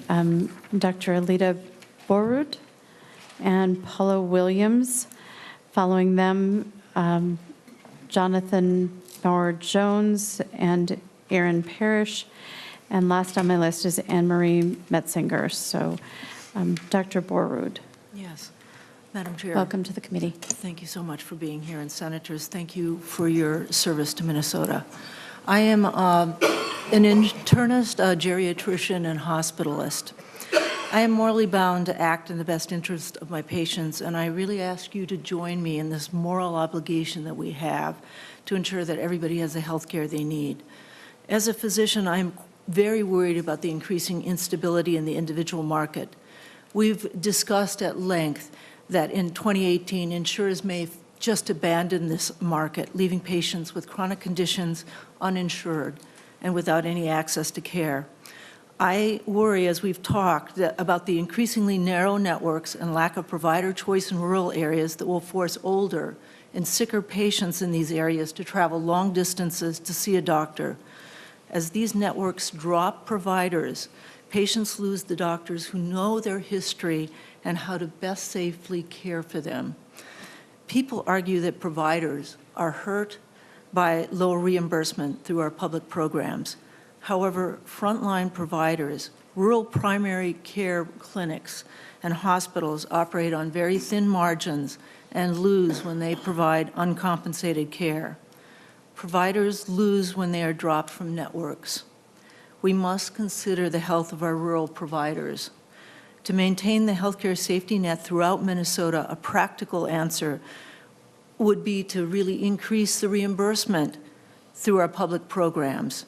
We should support people and these healthcare providers rather than direct more of our tax dollars to subsidize insurance companies with the wishful thinking that this will enable people to afford health care. We should really be honest with each other. Reinsurance will not guarantee access or affordability in rural Minnesota. Minnesota Care works. It gives patient choice. Honor Minnesota's legacy of compassion by supporting the Minnesota Care buy-in. It's our contract with Minnesota citizens that affordable health care will be available to everyone. Thank you, Madam Chair and Senators. Thank you. Welcome to the committee, and please state your name for the record. Thank you, Madam and members. Paula Williams. Thank you for allowing me to testify in support of the Minnesota Care buy-in. I live on a small farm east of Barnum in Senator Lurie's district. I'm a type 1 diabetic, so having quality health care has always been a huge concern for me. Each year, the necessary doctor visits, blood work, medications, and supplies to stay as healthy as I am cost thousands of dollars. My family went on the individual market in the fall of 2016 after my spouse retired. I am grateful for the ACA's requirement that insurance companies cover me, even though I have a pre-existing condition. I am also grateful for the large subsidy we received to cover the cost of our premium, which is actually over $1,300 a month. But I am baffled to think that this money goes directly from the government to the insurance company when we receive such a poor product from them in return. Having an option to buy into Minnesota Care would make a huge difference to our family. The only plan in our area of Greater Minnesota that we can afford has an individual deductible of $6,500 and a family deductible of $13,100. This leaves us feeling like we don't have any insurance at all. As a diabetic, I will likely spend all of my individual deductible on just the basics of taking care of myself before the insurance company pays for any of my care. My spouse and child will likely never reach their deductible, so they hesitate to go to the doctor at all, knowing that we will pay for all of their care out of pocket. Again, we are basically left feeling as if we have no health insurance at all. Another important feature of the Minnesota Care buy-in that is that it would allow wide access to networks of doctors. For families like mine in Greater Minnesota, the shrinking provider networks is a big problem. We have had to leave doctors we've had for years in order to find ones that are in network. Who knows what next year will bring? We need a better quality plan that we can rely on in the years to come. Quality health care should not be a privilege for only those who can afford it. For over 25 years, Minnesota Care has provided quality care to those with a limited income. Prior to getting married in 2014, I was on Minnesota Care for a number of years as I started up 2 businesses and lived on a very limited income. Because of this comprehensive health insurance, I was able to take very good care of my chronic condition, never once ending up in the emergency room and consistently showing no long-term complications usually associated with someone who has had diabetes for over 30 years. This kind of basic health care saves us all money in the end. I'm sure you've all heard stories from families like mine all across the state. We need a good option for health care. We're willing to pay our fair share, but we need coverage that is worth something. I urge you to approve the expansion of Minnesota Care to help families like mine. Thank you. Thank you. And Mr. Jones, welcome to the committee. Thank you, Madam Chair. My name is Jonathan Maurer-Jones, and I'm testifying on behalf of the Land Stewardship Project in favor of creating the option for Minnesotans to buy into Minnesota Care. The Land Stewardship Project has about 4,000 member households, predominantly rural and spread across the state, and about 1,000 of those are farm families, and we work to promote good stewardship and to support family farms. And our members who are farmers, small businesses, people nearing retirement, people working part-time. Our members are some of those facing impossible choices around health insurance. I'm sure you've all heard many stories, as we've heard today already, of families around the state like we've heard. One of our members in Long Prairie told us she was going to ask her employer to cut her salary so her income would go under the cutoff for a MNsure subsidy. Another member near Rochester was borrowing money through her farm loan to pay for insurance premiums and hoping she can make it to Medicare. A number of our members, we've heard in the last couple months, are going on to these medical share programs that offer some protection but not full insurance. They kind of describe it as feeling like a roll of the dice, but it's a lot cheaper monthly. People want good health coverage and, more importantly, good health care. They don't want to go without. They don't want to risk their farm or go bankrupt if something happens. But they need a decent plan, and decent plans are not available on the individual market at this time. So opening up Minnesota Care as an option for people to buy into can help make sure there is a decent plan available across the state. It's not, not maybe the full solution or a perfect solution, but it's part of the solution. So we appreciate that you're considering this bill. We see Minnesota Care buy-in as doing 3 really important things. Number 1, making sure that all Minnesotans can at least access a decent insurance plan. As others have said, we don't know what the insurance companies are going to do next year, if there will be individual plans available, or what the costs and coverage will look like. But with this, the state can commit to people that there will be a decent option out there. Number 2, make sure that people across the state can have a reasonable provider network so that folks can go to their own doctors, not have the confusion and worry of having to change or drive long distances. And number 3, it allows the state to have a say in some of the standards for health care and not just put everybody at the mercy of the prices and coverage that the insurance plans come up with. The plans need to have some value for people, and the private plans that are out there now really don't, is what we're hearing over and over from our folks. So appreciate you considering this bill and the chance to testify on it. We think it's a Minnesota Care buy-in is a good step and part of what we need going forward on health care. Hope you'll support it. Thank you. Thank you. And I have Erin Parrish and then Anne Marie Metzger. Welcome to the committee. State your name for the record. Thank you. Madam Chair, members of the committee, my name is Erin Parrish. I am the Associate State Director for Advocacy and Outreach with AARP Minnesota.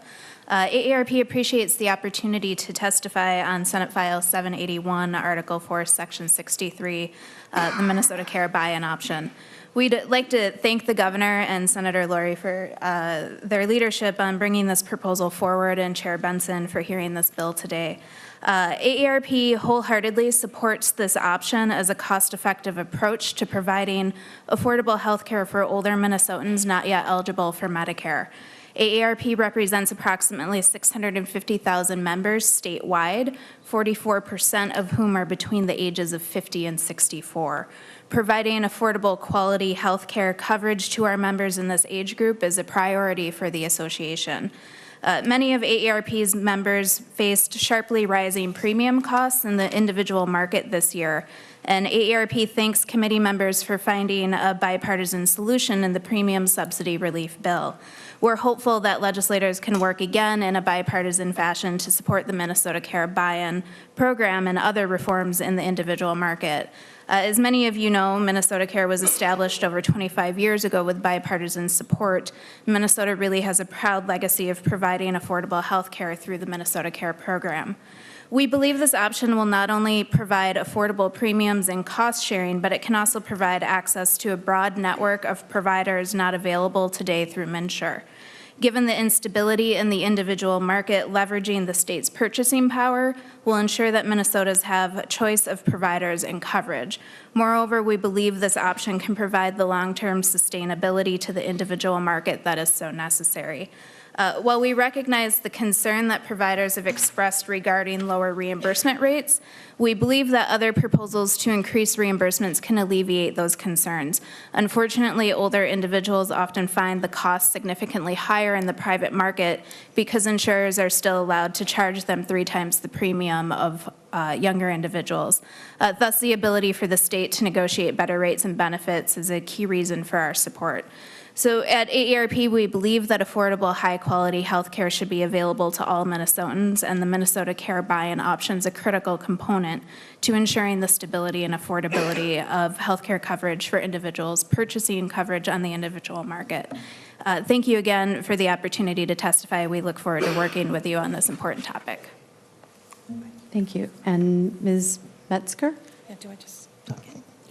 Yes, welcome to the committee. Thank you. Thank you, Madam Chair and members of the committee. My name is Anne Marie Metzger. I live in Woodbury. I'm here today to support Senator Lori's bill with the governor's proposal to allow Minnesotans to buy into Minnesota Care. I have purchased health insurance on the individual market for myself and my family for the last 10 years. In that time, my premiums were increased 20% each year, and 40% when I turned 50, literally, that month. This was before the ACA. After the ACA, my premiums decreased, and then like everyone else in the individual market, saw them go up just this last year. It's pretty clear to me that health insurance companies don't like to cover people who need to access health care. I believe it is time that Minnesotans have a real choice when it comes to securing access to health care. And I would like to see my premium dollars actually go to health care and not to a company that is driven by profit, thereby putting dividends before people and their health. For those of us with a health condition, it is not an option to go without health insurance. I am a breast cancer survivor, and I believe it is cruel that access to the care I need could be in jeopardy because the health insurance companies can't make enough money. Having the option to buy into Minnesota Care would give me and my family the peace of mind to plan our futures, knowing that we have access to quality health insurance coverage with better rates and more stability than we have today through the private health insurance industry. Thank you for your time. Thank you. And now I would ask Ms. Krinke and Mr. Renner to please come forward. Mr. Schneeman and Mr. Graves, sorry, to follow closely thereafter.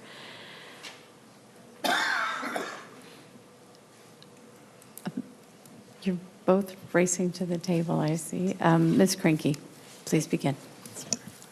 Thank you, Madam Chair and members of the committee. For the record, my name is Mary Krinke, and I'm with the Minnesota Hospital Association. Over the years, I know you all have seen me testify before, that the Minnesota Hospital Association has been we've always taken a position to defend the Minnesota Care program. We've consistently advocated that lower premiums, lower co-payments, and a good benefit set was the best option for this low-income population.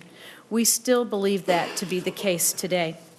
While there are many positive aspects of the Minnesota Care program, it has never been a good payer for the provider community. Government payments below costs drive the need for cross-subsidization. This cross-subsidization comes from individuals with private insurance, which have traditionally paid hospitals above the cost of providing their care. Governor Dayton included the idea of opening up enrollment in the Minnesota Care program, regardless of an individual's income, as a way to try and stabilize the individual market. And clearly, it is an affordable option for these individuals. Unfortunately, this proposal could have the opposite effect of its intended goal. If individuals in the small group market leave their employer-sponsored health care, which may have higher employee cost sharing, and jump into the lower cost option of Minnesota Care. This past week, MHA confirmed with several of the finance professionals at our Minnesota hospitals that the payment rates in Minnesota Care are about half of those as the average commercial payment. Expanding Minnesota Care eligibility without an upper income threshold could jeopardize the financial footing of some Minnesota hospitals. I do have a handout that I would like to share with the committee. It's just one page, and I'll just jump up and pass it here.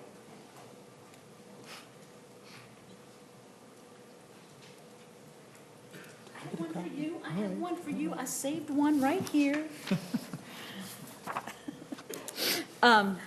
As you can see, I'm just going to take 1 second, just 2 pictures, pictures worth 1,000 words.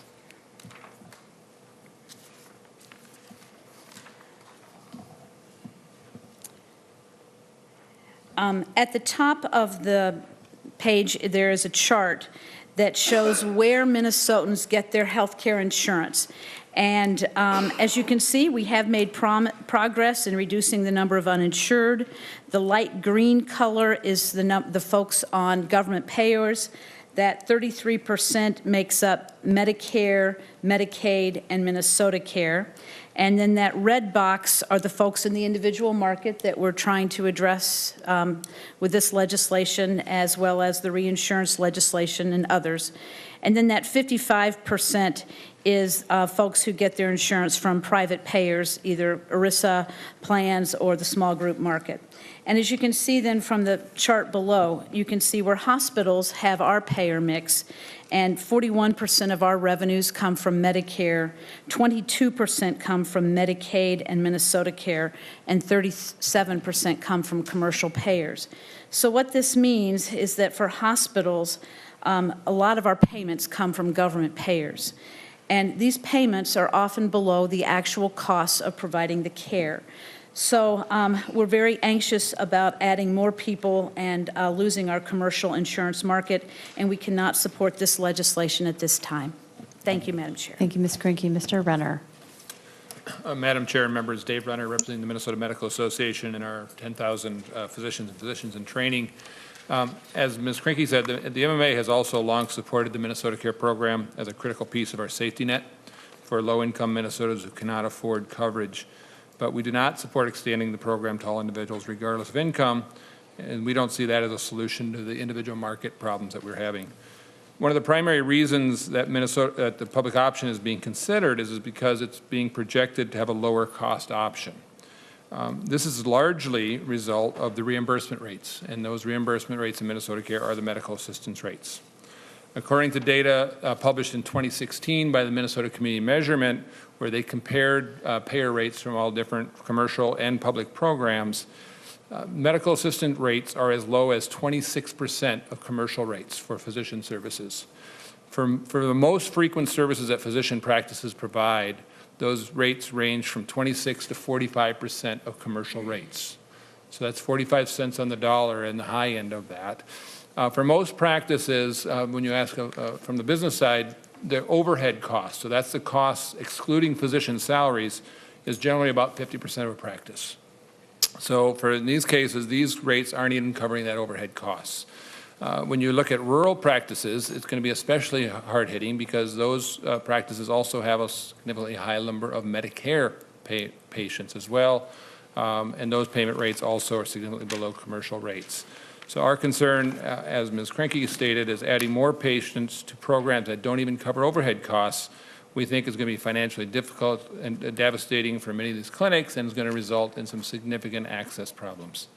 The MMA recognizes that the individual market is fragile and that changes are needed, but a public option proposal would further strain the private individual market and has the potential to undermine small group, as Ms. Krinky just talked as well. We think that the public option doesn't really address that fundamental problem of these high-cost, high-risk patients. The MMA urge that you oppose this and that we look for other ways to expand the individual private market and more evenly spread the cost of risk of those individuals in a fairer way. I'd be happy to answer any questions. Thank you. And next, Mr. Schneeman and Mr. Graves, followed by Ms. Commit.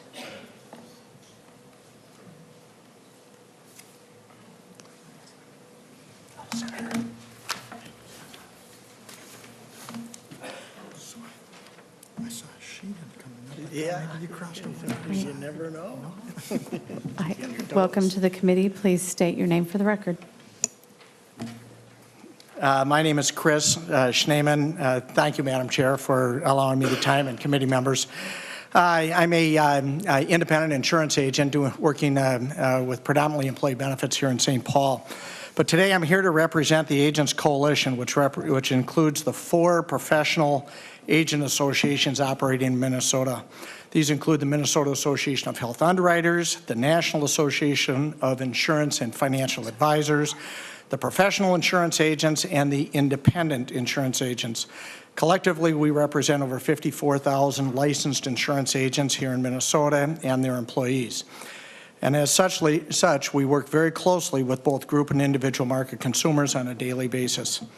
The Agents Coalition opposes Minnesota Care expansion. Senate File 781 creates an unfair government-sponsored competitor to the entire private sector. And technically, it's hard to characterize it as insurance at all.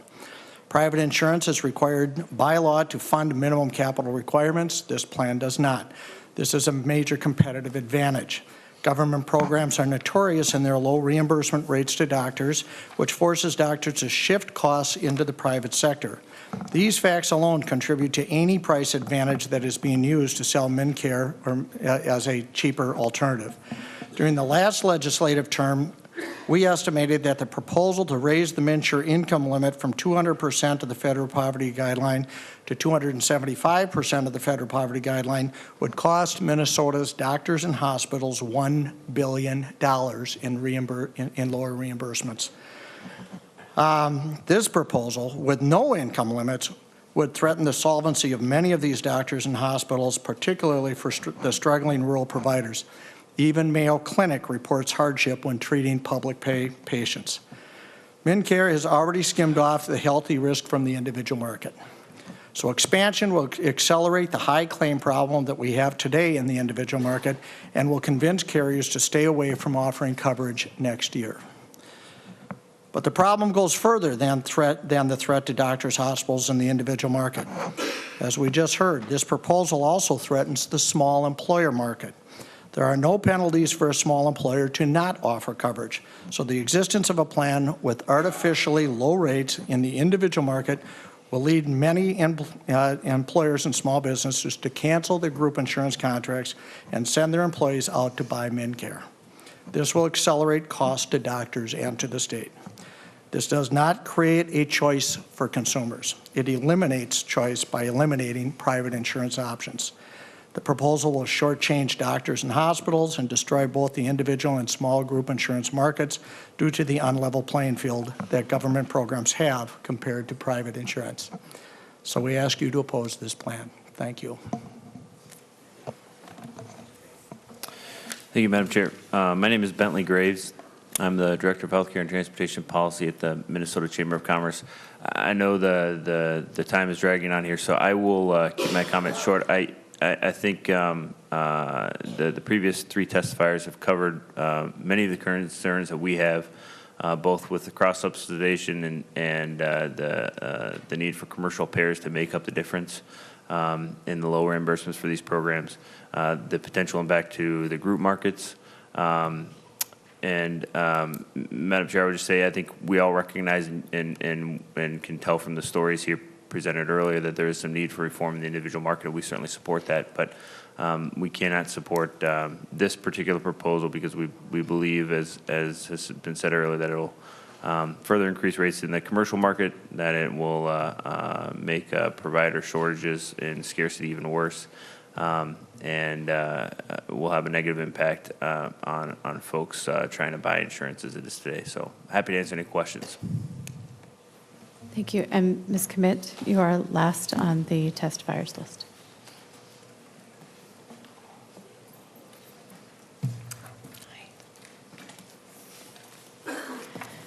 Thank you, Madam Chair. Members of the committee, I have a handout that I would like to have distributed, so if a page could come up.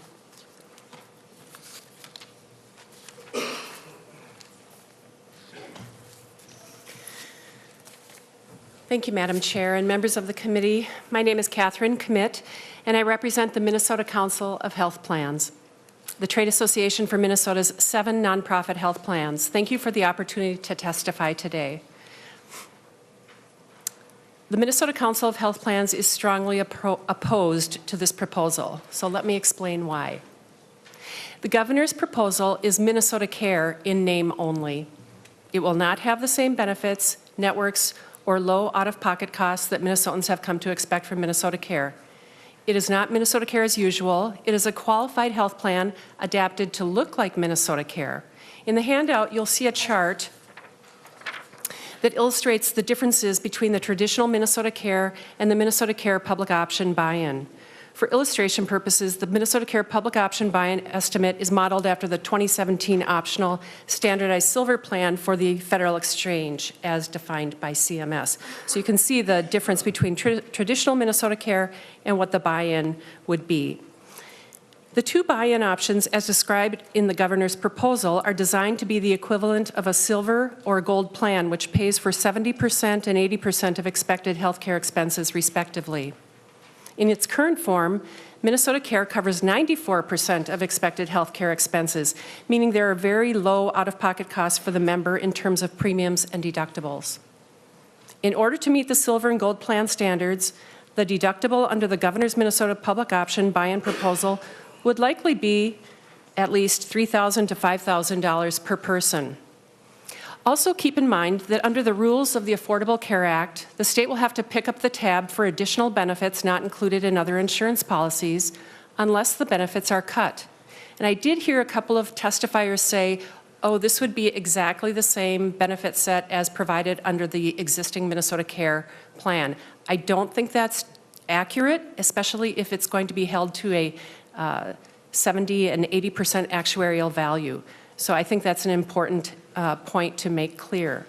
This proposal talks about savings, but let's be clear about what this really means. Lower costs mean lower reimbursement rates for medical care. The savings in the Minnesota Care public option buy-in proposal come from the fact that there are lower reimbursement rates for medical care in the Minnesota Care program than in the commercial market. As you can see, the Minnesota Care public option buy-in will cost more like a commercial policy, but will reimburse providers at government program rates. Public insurance pays less, which translates into hundreds of millions of dollars in lost revenue to clinics and hospitals for the same care. So what are providers going to do? They're going to shift their costs to the commercial market. Providers will try to recoup their lost revenue by charging even higher reimbursement rates for customers in the commercial market, putting further strain on an already fragile individual market and the group market. This proposal presents an even greater risk to rural providers and Minnesotans.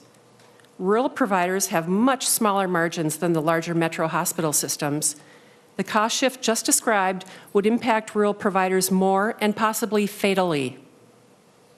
This would eliminate access for Minnesotans and likely jobs. I'm almost finished, Madam Chair.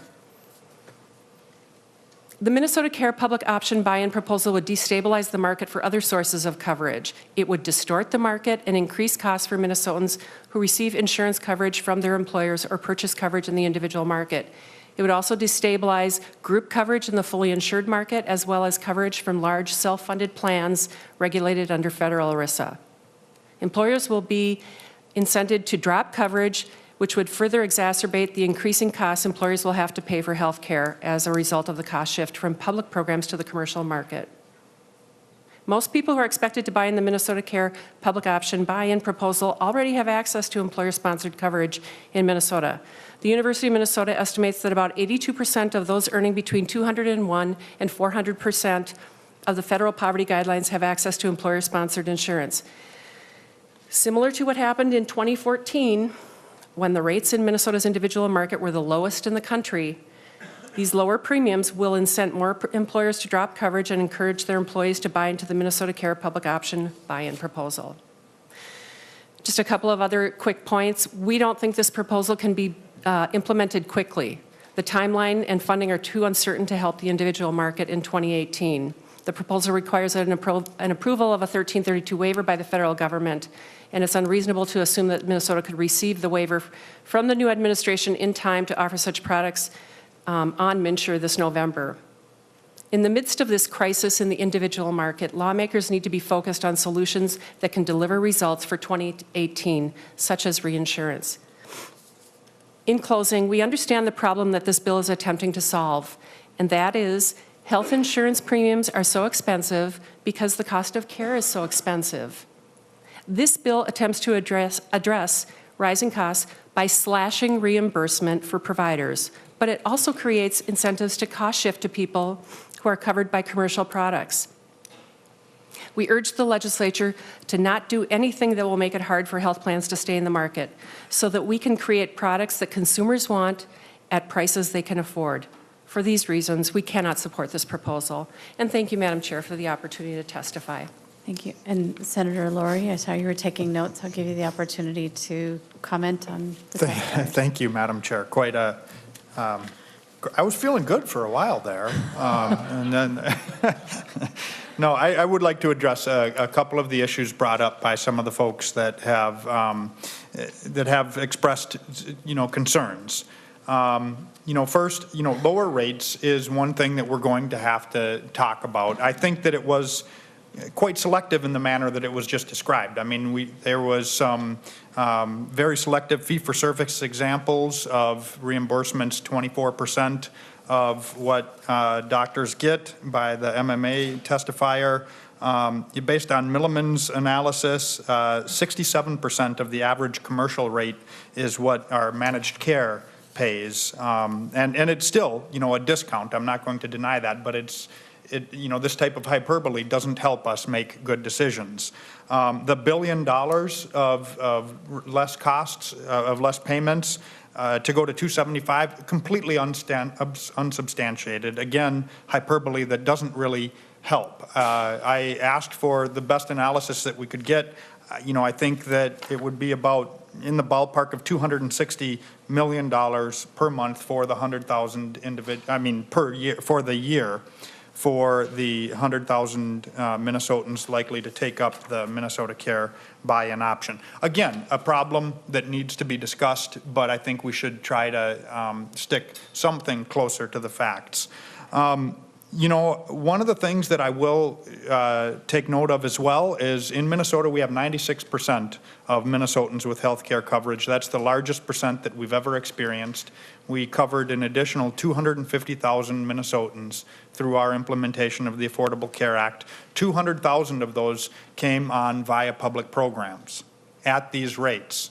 And hospitals and providers did much better than they had pre-ACA when they had much higher uncompensated care costs. Their uncompensated care reduced by 17%. Now,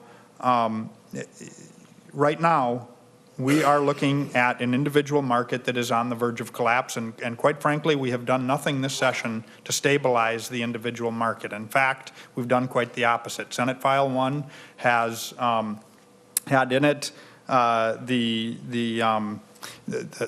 farmers co-ops thing I actually support, but it only works as long as it's healthy lives coming out of our fully insured market going into a self-insured marketplace. If they get an adverse risk profile, they come back in. The stop loss is more attractive at a lower rate, allowing smaller groups to move from fully insured to self-insured. It only works as long as those smaller pools stay healthy. As soon as they get sick, they come in and further degrade our individual market. out in rural was talked about quite a bit.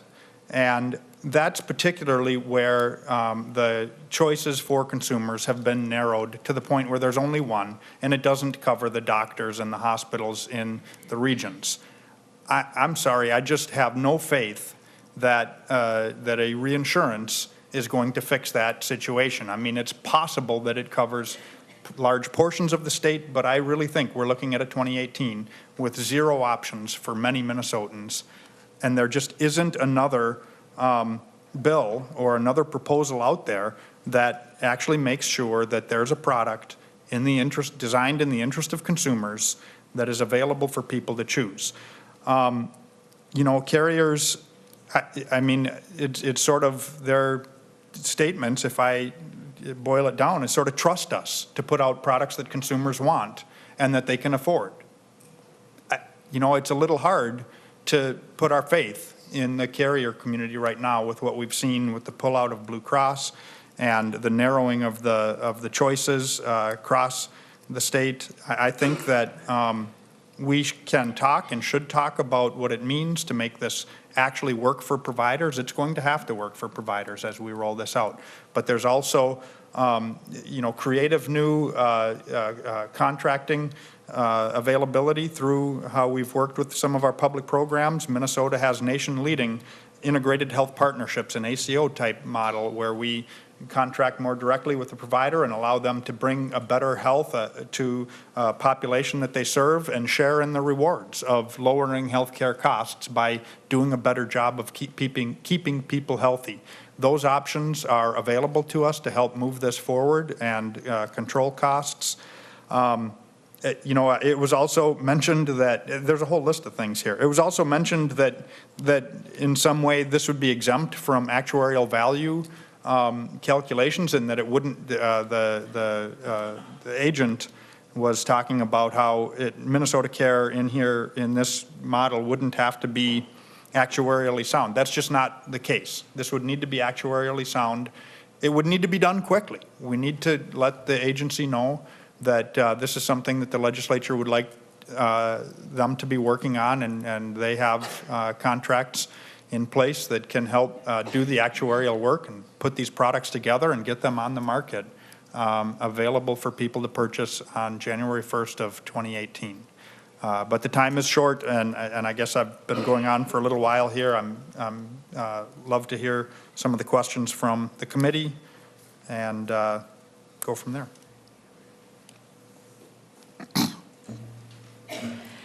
Thank you. Dr. Jensen. Thank you, Madam Chair. Senator Jensen, I'm sorry. Thank you, Madam Chair. Thank you, Senator Lori, for putting this before us, and thank you to all the testifiers. I'm going to start out with your comment about trust. Trust us. We heard that a few years ago when the architect of the Affordable Care Act said you can keep your doctor, you can keep your insurance, and you'll have lower premiums. So it's not a question of trust. We can't go diving into something that's not going to work. We've done that before. We've been elected and sent down here to get it fixed. The first thing we had to do was deal with the rebate reduction or the premium rebate, and we took care of that. First off, the math doesn't work. So by the governor's proposal, it calls for 100,000 people might buy insurance through the buy-in MinCare. 5,000 of those will be high risk. That we know. We pretty much have that identified, and they'll be heavy users. That comes to $640 million of cost. 95,000 of that 100,000 would perhaps be paying the $470 of premium. But anyway, their average cost will be $6,000 if you look at the statistics. The average person that buys their own insurance on the individual marketplace spends $6,000 a year on healthcare. So that's $570 million. So you have 640 for the high risk pool, 570 for the average pool, and that comes to 1.2 billion. But on the premium side, all we bring in is 700 million. So we're 500 million, or we're $500 million short. So the idea that it'll be able to sustain itself on premiums alone doesn't fit. So we'll have to hash that around later, Senator Lori, and I know you and I will, because I'm confident we can. In terms of the hyperbole, it's not hyperbole. I track this every year for the last 15 years. The commercial plans will pay me $70 if I see someone for a sore throat. Medical assistance pays me $22. That's 31%. That's not 67%. If I have to pay a family physician approximately $90 an hour so that he can get an average salary of $180,000, which is what the average family doctor gets in Minnesota, that's maybe on the low side, and that's the lowest of the specialties. If I have to pay them $90 an hour and they see 3 patients with a sore throat, they will generate a total of $66. And I have to pay them $90, and I haven't even touched the overhead. So it's not hyperbole. The narrow network piece, I think, is a valuable question, and I think the governor's plan does do an excellent job of guaranteeing a provider, or if you will, a plan in each county, and that is important. There will be a rate cliff, because if you are at 195% of the federal poverty guideline, you'll spend about $960 on your annual premium, plus your deductible will be much lower. If you're at 205% of the federal poverty guideline, you jump way up and you spend approximately $6,000. You pay $5,400 on premium, plus you have a fairly substantial deductible. So we're going to have to deal with that rate cliff, because you're going to have winners and losers here. It doesn't guarantee access because this cost is still substantial at $6,000, plus there's a substantial deductible. I don't think there's any question that it'll undermine small group. In our clinic, we've thought about providing small group insurance, but if this came available, there's no way in the world we'd want to do that. So I think we have to make certain that we don't create some sort of death spiral. At this point in time, I think I'm just going to take a breath. Thank you. Madam Chair. Go ahead. Well, no, I mean, I think Senator Lori's got Senator Jensen rattled off just a ton of numbers without any citations and where he got it from, and I saw, other than what your back of the envelope calculations, with all due respect, Senator Jensen. So I just wanted to make sure Senator Lori was able to answer some of those questions without them going offline, and have a sense of where Senator Jensen's numbers came from, and if they jive with what Senator Lori is proposing in this bill. Well, I mean, you know, honestly, we've already had promises from the new administration, too, that everyone's going to be covered, everything's going to be great, it's going to be beautiful. Okay? I mean, you know, color me skeptical. So I get it. Healthcare is hard. Healthcare is one of the hardest things that we have to do. But once again, you picked specific examples, and they might be compelling to sit and throw at me. But I'm using an actuarial analysis that shows that about 67%, you know, for our managed care, public programs, they pay about 67% of what private market rates are.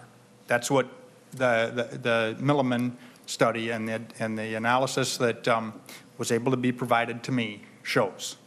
You know, I think it's important to use aggregate numbers. You know, I can pull out fee-for-service numbers where we pay more than private market rates, but that's not helpful to the conversation, to tell you the truth.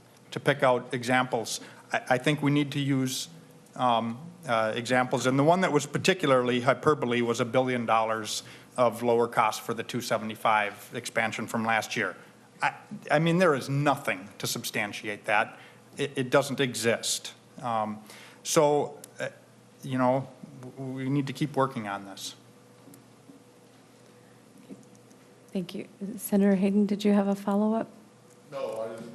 Well, Madam Chair, I just wanted to be sure that we got this out, in that, you know, Senator Lori is citing his numbers and where he got it from. And as we kind of talk about this, I think that it is helpful that if we do use numbers, that we are able to cite that, or we're able to bring the department or others. I'm not sure, I'm not saying that Dr. Jensen's numbers are wrong, and I'm not suggesting that where he gets them from. I just didn't know where that was from, and that there was just kind of a set of numbers and a set of ideas that came from either, you know, maybe his personal experience and others. I just wanted to make sure that we were able to kind of parse that out in a way that we understood that. So if we wanted to go back and take a look at that, with all due respect, Senator Jensen, I wasn't looking at your handwritten notes or even what we got. We can actually get something that we can see and validate that and study. I think that that's helpful for the committee's process. Thank you. And Senator Jensen, if you're to that point, otherwise I do have Senator Abler with a question. I'm going to defer to our author, Senator Lori. One other point I need to make is that this Minnesota Care, you know, is built on the tradition of Minnesota Care, but it isn't, and I tried to make that clear in my opening statements too. It's different than the Minnesota Care that we know today. It is a 70% actuarial value product line and an 80% actuarial product line intended to be a qualified health plan in the individual market up against other plans available on the individual market. And so to the one point where this isn't Minnesota Care, that is the 94% actuarial value, that's well taken, and I don't mean to misrepresent that. I want to be straight up about it. But they're going to be actuarially sound at that, and they're going to be built with the interests of the consumer in mind, to tell you the truth. And it's not clear that our existing product lines are. Okay, thank you. And Senator Jensen, Thank you, Madam Chair. To the point. Senator Hayden. Yeah, to the point, Senator Hayden, thank you. The numbers that I have are simply from the calculator using the handouts that we received from the governor's plan that was in the packet, and then also the other handouts. And then the other one was, the other results were from the clinic, and I mentioned that's where our clinic and where they came from. So I think obviously we need further discussion. I do. But I do think that, thank you, Madam Chair. Thank you. And Senator Abler. And, I appreciate the intention of the author, and I actually am concerned that he's not far off the truth. What's going to happen for 2018? And so I am very nervous about the problem, and frankly, my trust in the plans to come up with something we're going to really like has been shaken in the last year. I have been a longtime defender of our nonprofit Minnesota health plans, and they're acting like for-profit, self-protecting entities, and they're shrinking the networks, in my opinion, for no good reason. And I think part of the challenges have been provoked by some of their behaviors, very frankly, and maybe they're fearful or whatever. And I'm really disappointed in how they have served us. And that's who we have, and that's why I was interested in the Senate File 1 to try to draw on some more opportunities. And so here we are. It's March 1st tomorrow, and happy March, yeah. The Ides of March aren't here yet, thank goodness, but, and so I think if nothing else, Senator Laurie helps to cue up the problem that faces us. It's really important. And and I think that without parsing what percentage of numbers, that it's commonly agreed that if Minnesota had some version of medical assistance in Minnesota Care, we'd have a lot of entities unable to stay open. And that's just qualitatively known well, and so we don't have to argue what percent. But also, as times have gone on, the commercial rates have shrunk as well. And so the base that people are trying to call the retail price has been much constrained. And we have our hands full. And so I think part of the answer is, on behalf of my previous interest in helping our nonprofit plans actually serve, I think they should go back to their boardrooms and revisit their mission. And appreciate the fact that they are tax exempt, and in one case has its own chapter of law named in its behalf, and that they are truly meant to serve. And that Minnesota solves its problems by good companies and good people reaching together to serve. And that is the solution we're going to have to get to as we move into the middle of March with reinsurance and into April with whatever plans we're going to conjure up in this committee. And it was just interesting to me to notice that the 70–80%. So I'm pleased that came up as a thing. But I think I'm just kind of reminding us all of the problem that faces us, and that it doesn't matter who's right and who's wrong anymore. I think there's plenty of egg on everybody's faces around here for what we wound ourselves into from, and I'm just eager that we can find a solution. And Senator Laurie, Senator Hayden, Senator Benson, everybody in the committee, everybody here is interested. And I think we're all part of the solution. But I do think it's time, maybe my singular point here is it's time for those plans to go into their boardrooms and say, we are committed to Minnesota. We're committed to make a difference. We're going to commit ourselves to reestablish the communications with every doctor who we think is decent. Because we do not have a doctor problem, mostly. We have an administration problem. And how are we going to administer those good doctors who are unable to get in the networks that serve people sometimes within 5 miles of their house without people having to drive 100 miles? So, Madam Chair, I guess it's just a comment. Thank you. Thank you. And Senator Jensen. Madam Chair, thank you.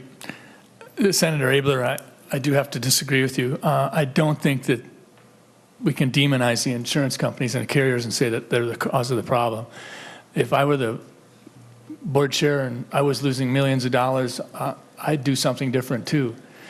I think that the state of Minnesota was the one who basically said to UCare, you're out on the bidding process. And basically what happened over the next 12 to 15 months was that UCare was vindicated in large part because the same population that they were evicted from caring for turned around and people realized that it costs more.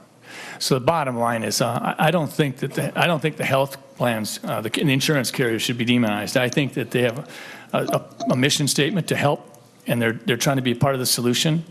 They understand the narrow network. The ACOs supported narrow network formation. I don't think that's going to be part of the solution. Thank you. Senator Hayden. Good. Well, thank you, Madam Chair. I know the hour is late. So I actually, and I want to make sure this public, sometimes Senator Abler and I go back and forth. I agree with Senator Abler. I think that we do have to all kind of maybe lay down, and I know that I've been guilty of it as well, some of this partisan rancor, and really figure out what we should do. Take a look at I heard Senator Dames's bill, reinsurance bill, was pretty tough on it this morning in Commerce, and you know, we heard Senator Lori's bill I like a little bit better, but the answer is somewhere in between as we move forward, especially with the instability in Washington and our inability to understand what actually is coming our way. I think we are going to have to do that. And I do think that we all have some responsibility.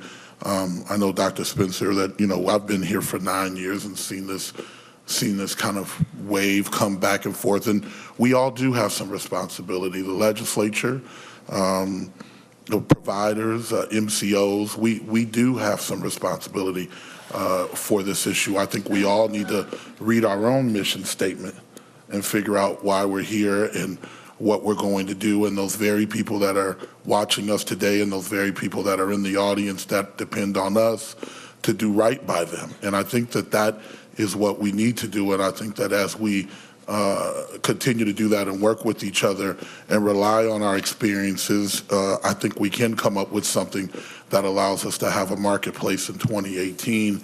I think we also need to really think about what I characterized this morning as a storm that could be coming towards us, and making sure that we're not spending the Healthcare Access Fund down, and that we're taking a look at this $1.65 billion surplus that they announced today and using that appropriately. I think all of these things, you know, we've already spent $300 million out of our reserves on this issue. I think we really do need to take a good look at that and work in a bipartisan way. And the plans and the agents and the hospitals and the providers and our safety net providers and safety net hospitals all need to be part of a proposal that says, here's what I think we can do. I've sent this message to almost all that have come to my office, which is most, which is to say, stop telling me what you can't do and start telling me what you can do. Start going back to those big campuses and those hospitals and those actuarials, wherever those are, and start coming up with ideas that is going to help us. And I think if we can do that in short order, I then think that we can do it the Minnesota way, and we can come up with something that makes Minnesotans proud as we brace for the unknown that's happening in Washington, D.C. And Senator Klein. Thank you, Madam Chair.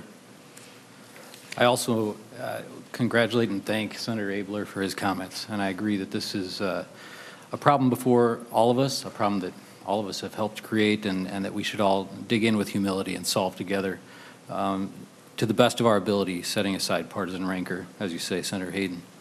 I think one of the things that's most helpful in a complex issue like this is setting priorities, and we've heard from representatives of patients today, representatives of insurance companies, physicians, nurses, and hospitals.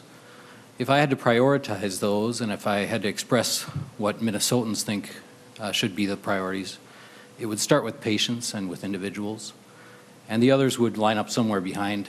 And so I think as we go forward, if we keep that in mind, that the margins of physicians like me, the margins of hospitals like the one I work at, are candidly of secondary interest to ensuring that we have health care for people who can't come down here and advocate for themselves, don't have paid lobbyists.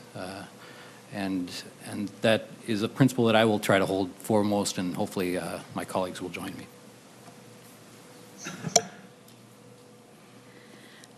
Senator Lori, you and I have talked a lot about healthcare. And you said healthcare is hard. I kind of have my own fixing broken people is expensive. It kind of fits everything we do in this committee. We've all had these nice ending words. I do believe that this will undermine the individual market and then eventually the small group market, and we might disagree on that.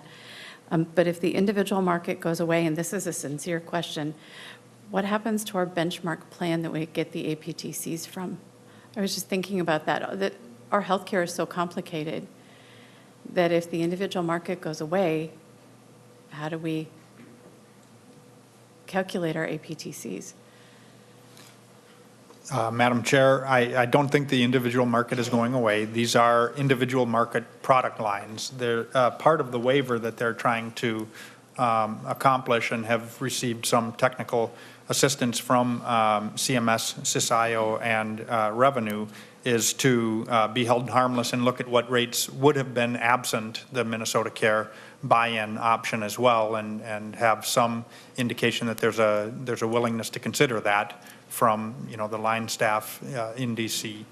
Not an assurance or anything, but this was put together with technical assistance from Washington. Okay, thank you. And Senator Lori, I will always listen to your ideas. We do not always agree. You are very good at what you do and advocating for things you believe in, so thank you for presenting that bill today. We are not taking a vote. We are going to lay this over out of respect for you, Senator Lori, and for the governor who asked us to hear this proposal. So, and with that, members, we are adjourned.